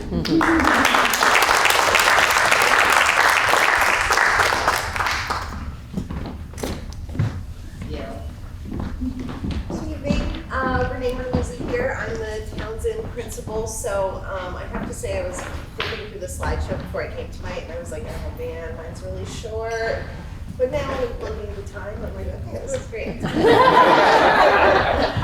I decided to kind of fill it up with more pictures and just some bullet points, but here we have our farm to school program has grown a lot over the past couple of years, and thanks to our amazing farm to school coordinator, Amy Duffy, who also goes to Newbrook Elementary. So we have our hydroponic grower that lives in the library. We got a lot of different sprouts and things off of those, and we're able to use it in our salad bar that Chef Jess puts out 3 days a week, so that's been really exciting. We also have some events up here. So we went in for V-Trans and put in a submission to name a plow. So Blizzard Banana was the voted name last year. And so we all got to take some pictures, and they came and visited. Unfortunately, they're usually on 91, so we don't get to see them a lot. This particular truck, in fact, Newbrook's was in front of my school the other day, so that was fun to see. We got to connect with VEMSA, so this field trip over here, the kids got to take a trip to VEMSA, the whole school. They got to use some of the dummies, go in the ambulance, and it was a really great time and a nice local resource. It's right down the road. We applied for Stratton grants for some artisan residencies. So this is Dino Man over here, who came in, and yes, those blow-ups are that big. And yes, he actually made them himself. So pretty amazing stuff. He was super engaging. for the kids and for the adults. He had some really funny adult jokes that, almost like a Pixar movie where the kids didn't pick it up, but we did. It was great. We had a little snafu for our end of year trip that we're actually going to take on November 6th instead. We're going to the Montshire Museum for a whole school field trip. We quickly adjusted at the end of the year and went to Plymouth State Park. So we have a picture there of 2 of our pre-K kids going down the slide. It was, just a good change up, and we actually got to do something fun. It was a great day. And our last picture here is of so we do some community luncheons. We're about to have our harvest lunch on Friday, but this one was our winter sort of holiday breakfast: waffles, whipped cream, fruit, sprinkles. I think we've talked to Chef Jess because this was this morning. It's breakfast. So I think we're gonna lay off the chocolate and sprinkles and things this year and just put cream and fruit. But it was a great day. So thanks for listening.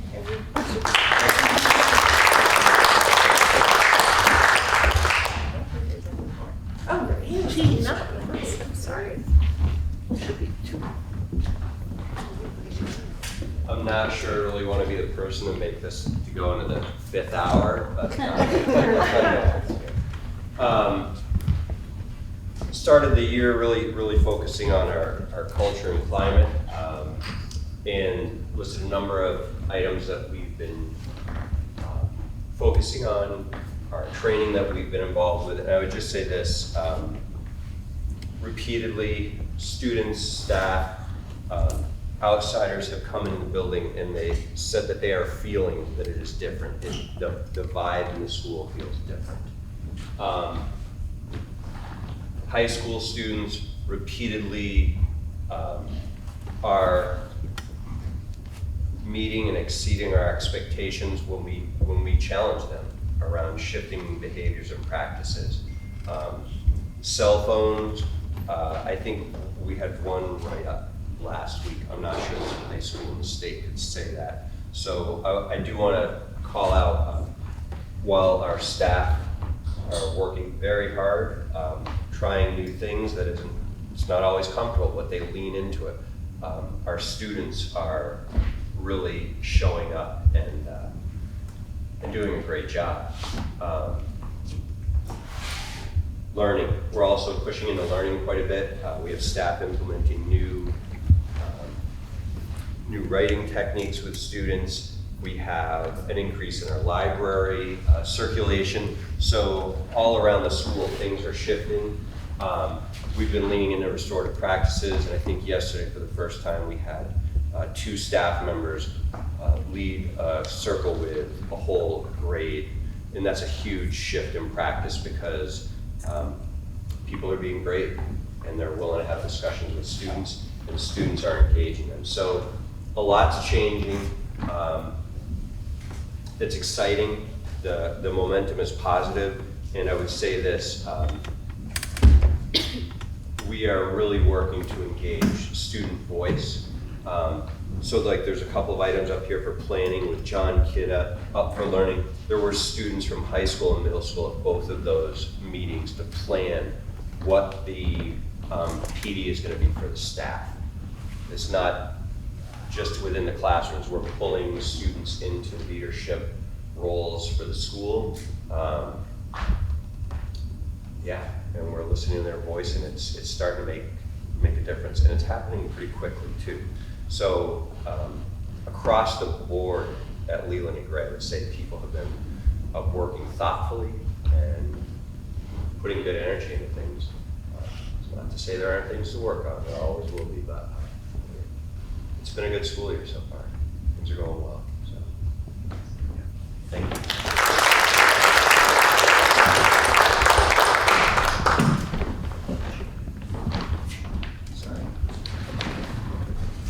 And last is when we don't have any Windham board members or staff here, but they just, one thing I just wanted, they had their potato harvest the other day, which is a huge event in Windham.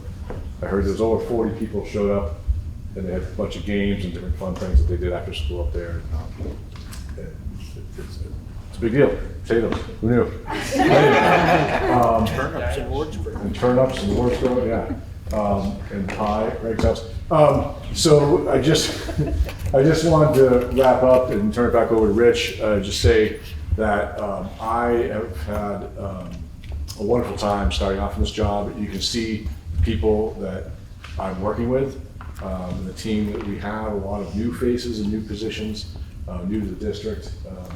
And it's been incredible. It's been an incredible opportunity to work with these folks. You can see the talent that they bring to the table, and the fun. And we have a good time as we do as well. So huge thank you to all these guys. It's been spectacular working with them. And Stratton doesn't have a slide because there's no pictures of kids. We're doing great. They're doing great. Hanging out with Pietro, talking to Pietro a lot. Yeah. Our buildings look good, we're getting all new rooms. A great roofer lined up, no conflict. No conflicts anywhere. Yeah, no, good. Right, magical. So yeah, anyways, it's every time I think about the stuff that I deal with, sometimes it gets chaotic, but I just think about all the stuff that, what you just saw here, and it's just like, yeah, this is all worth it. And these guys do great work, so. I will, yes, go Can ahead. I throw in a shameless one that I absolute softball that I missed, just following up on, we have food, we binned it all up for people to take home. But this summer, Jake ran a summer food program. He started by doing 300 meals a week. And he did, I think it was like 260 or 280 the first week. By the end of the summer, he was doing over 450 a week. The program wasn't designed to make money, it made money. And it just was really great. So just like a real feather in the cap to Jake, I just didn't want to miss the opportunity. So I'm sorry to drag this out anymore. Grab the to-go And please buckets take on your way to-go out there. containers. Yeah. We just put food in separate containers and just grab it up. So turn it back over to you, Rich. Thank you. We got one quick thing to do. Policies. Oh, Bob, thank you very much. We're very glad you're here. And I think you're doing a wonderful job. And I know there's been a lot of stuff. Tracy had to run, so I just told her, go ahead. I mean, I know some of our schools have had some real situations to deal with and some real issues that we heard about, one of them tonight. But I think, Bob he got in with the speed of fire. We have 2 new administrators in River Valleys. We talked about, I think Greg said something, it's funny, Matt, because remember when you first came to Dover, what did you deal with for the first 2 years? Nothing but water issues, so it sounds like it continues on. And I think it's great that what we've done is a supervisory union. We made a lot of investments so that, a principal doesn't need to know all about, where the water goes, and where it goes after it goes through the body, to go out to the, place where it lives, and,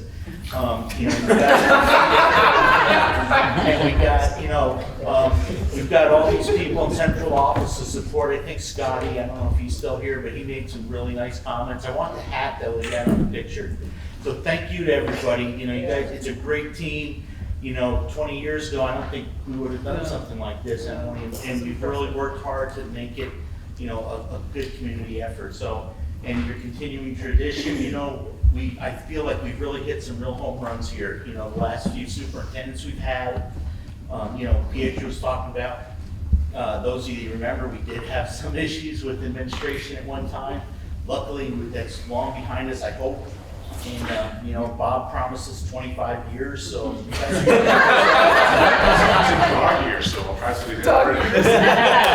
So we have one more thing. Bob has, and Greg is going to talk about it later. So there's some transportation stuff. There is some opportunity to buy electric buses. Don't talk to me about electric stuff, but some people like it.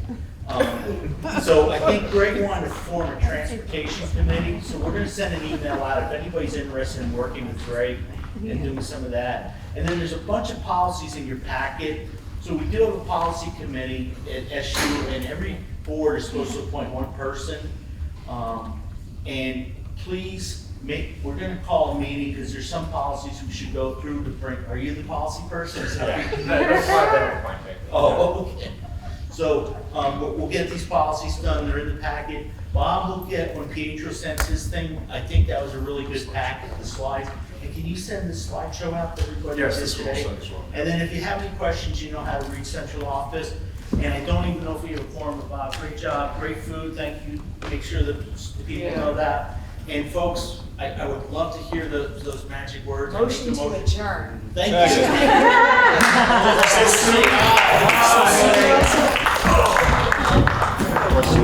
It's early yet. She's got a deal on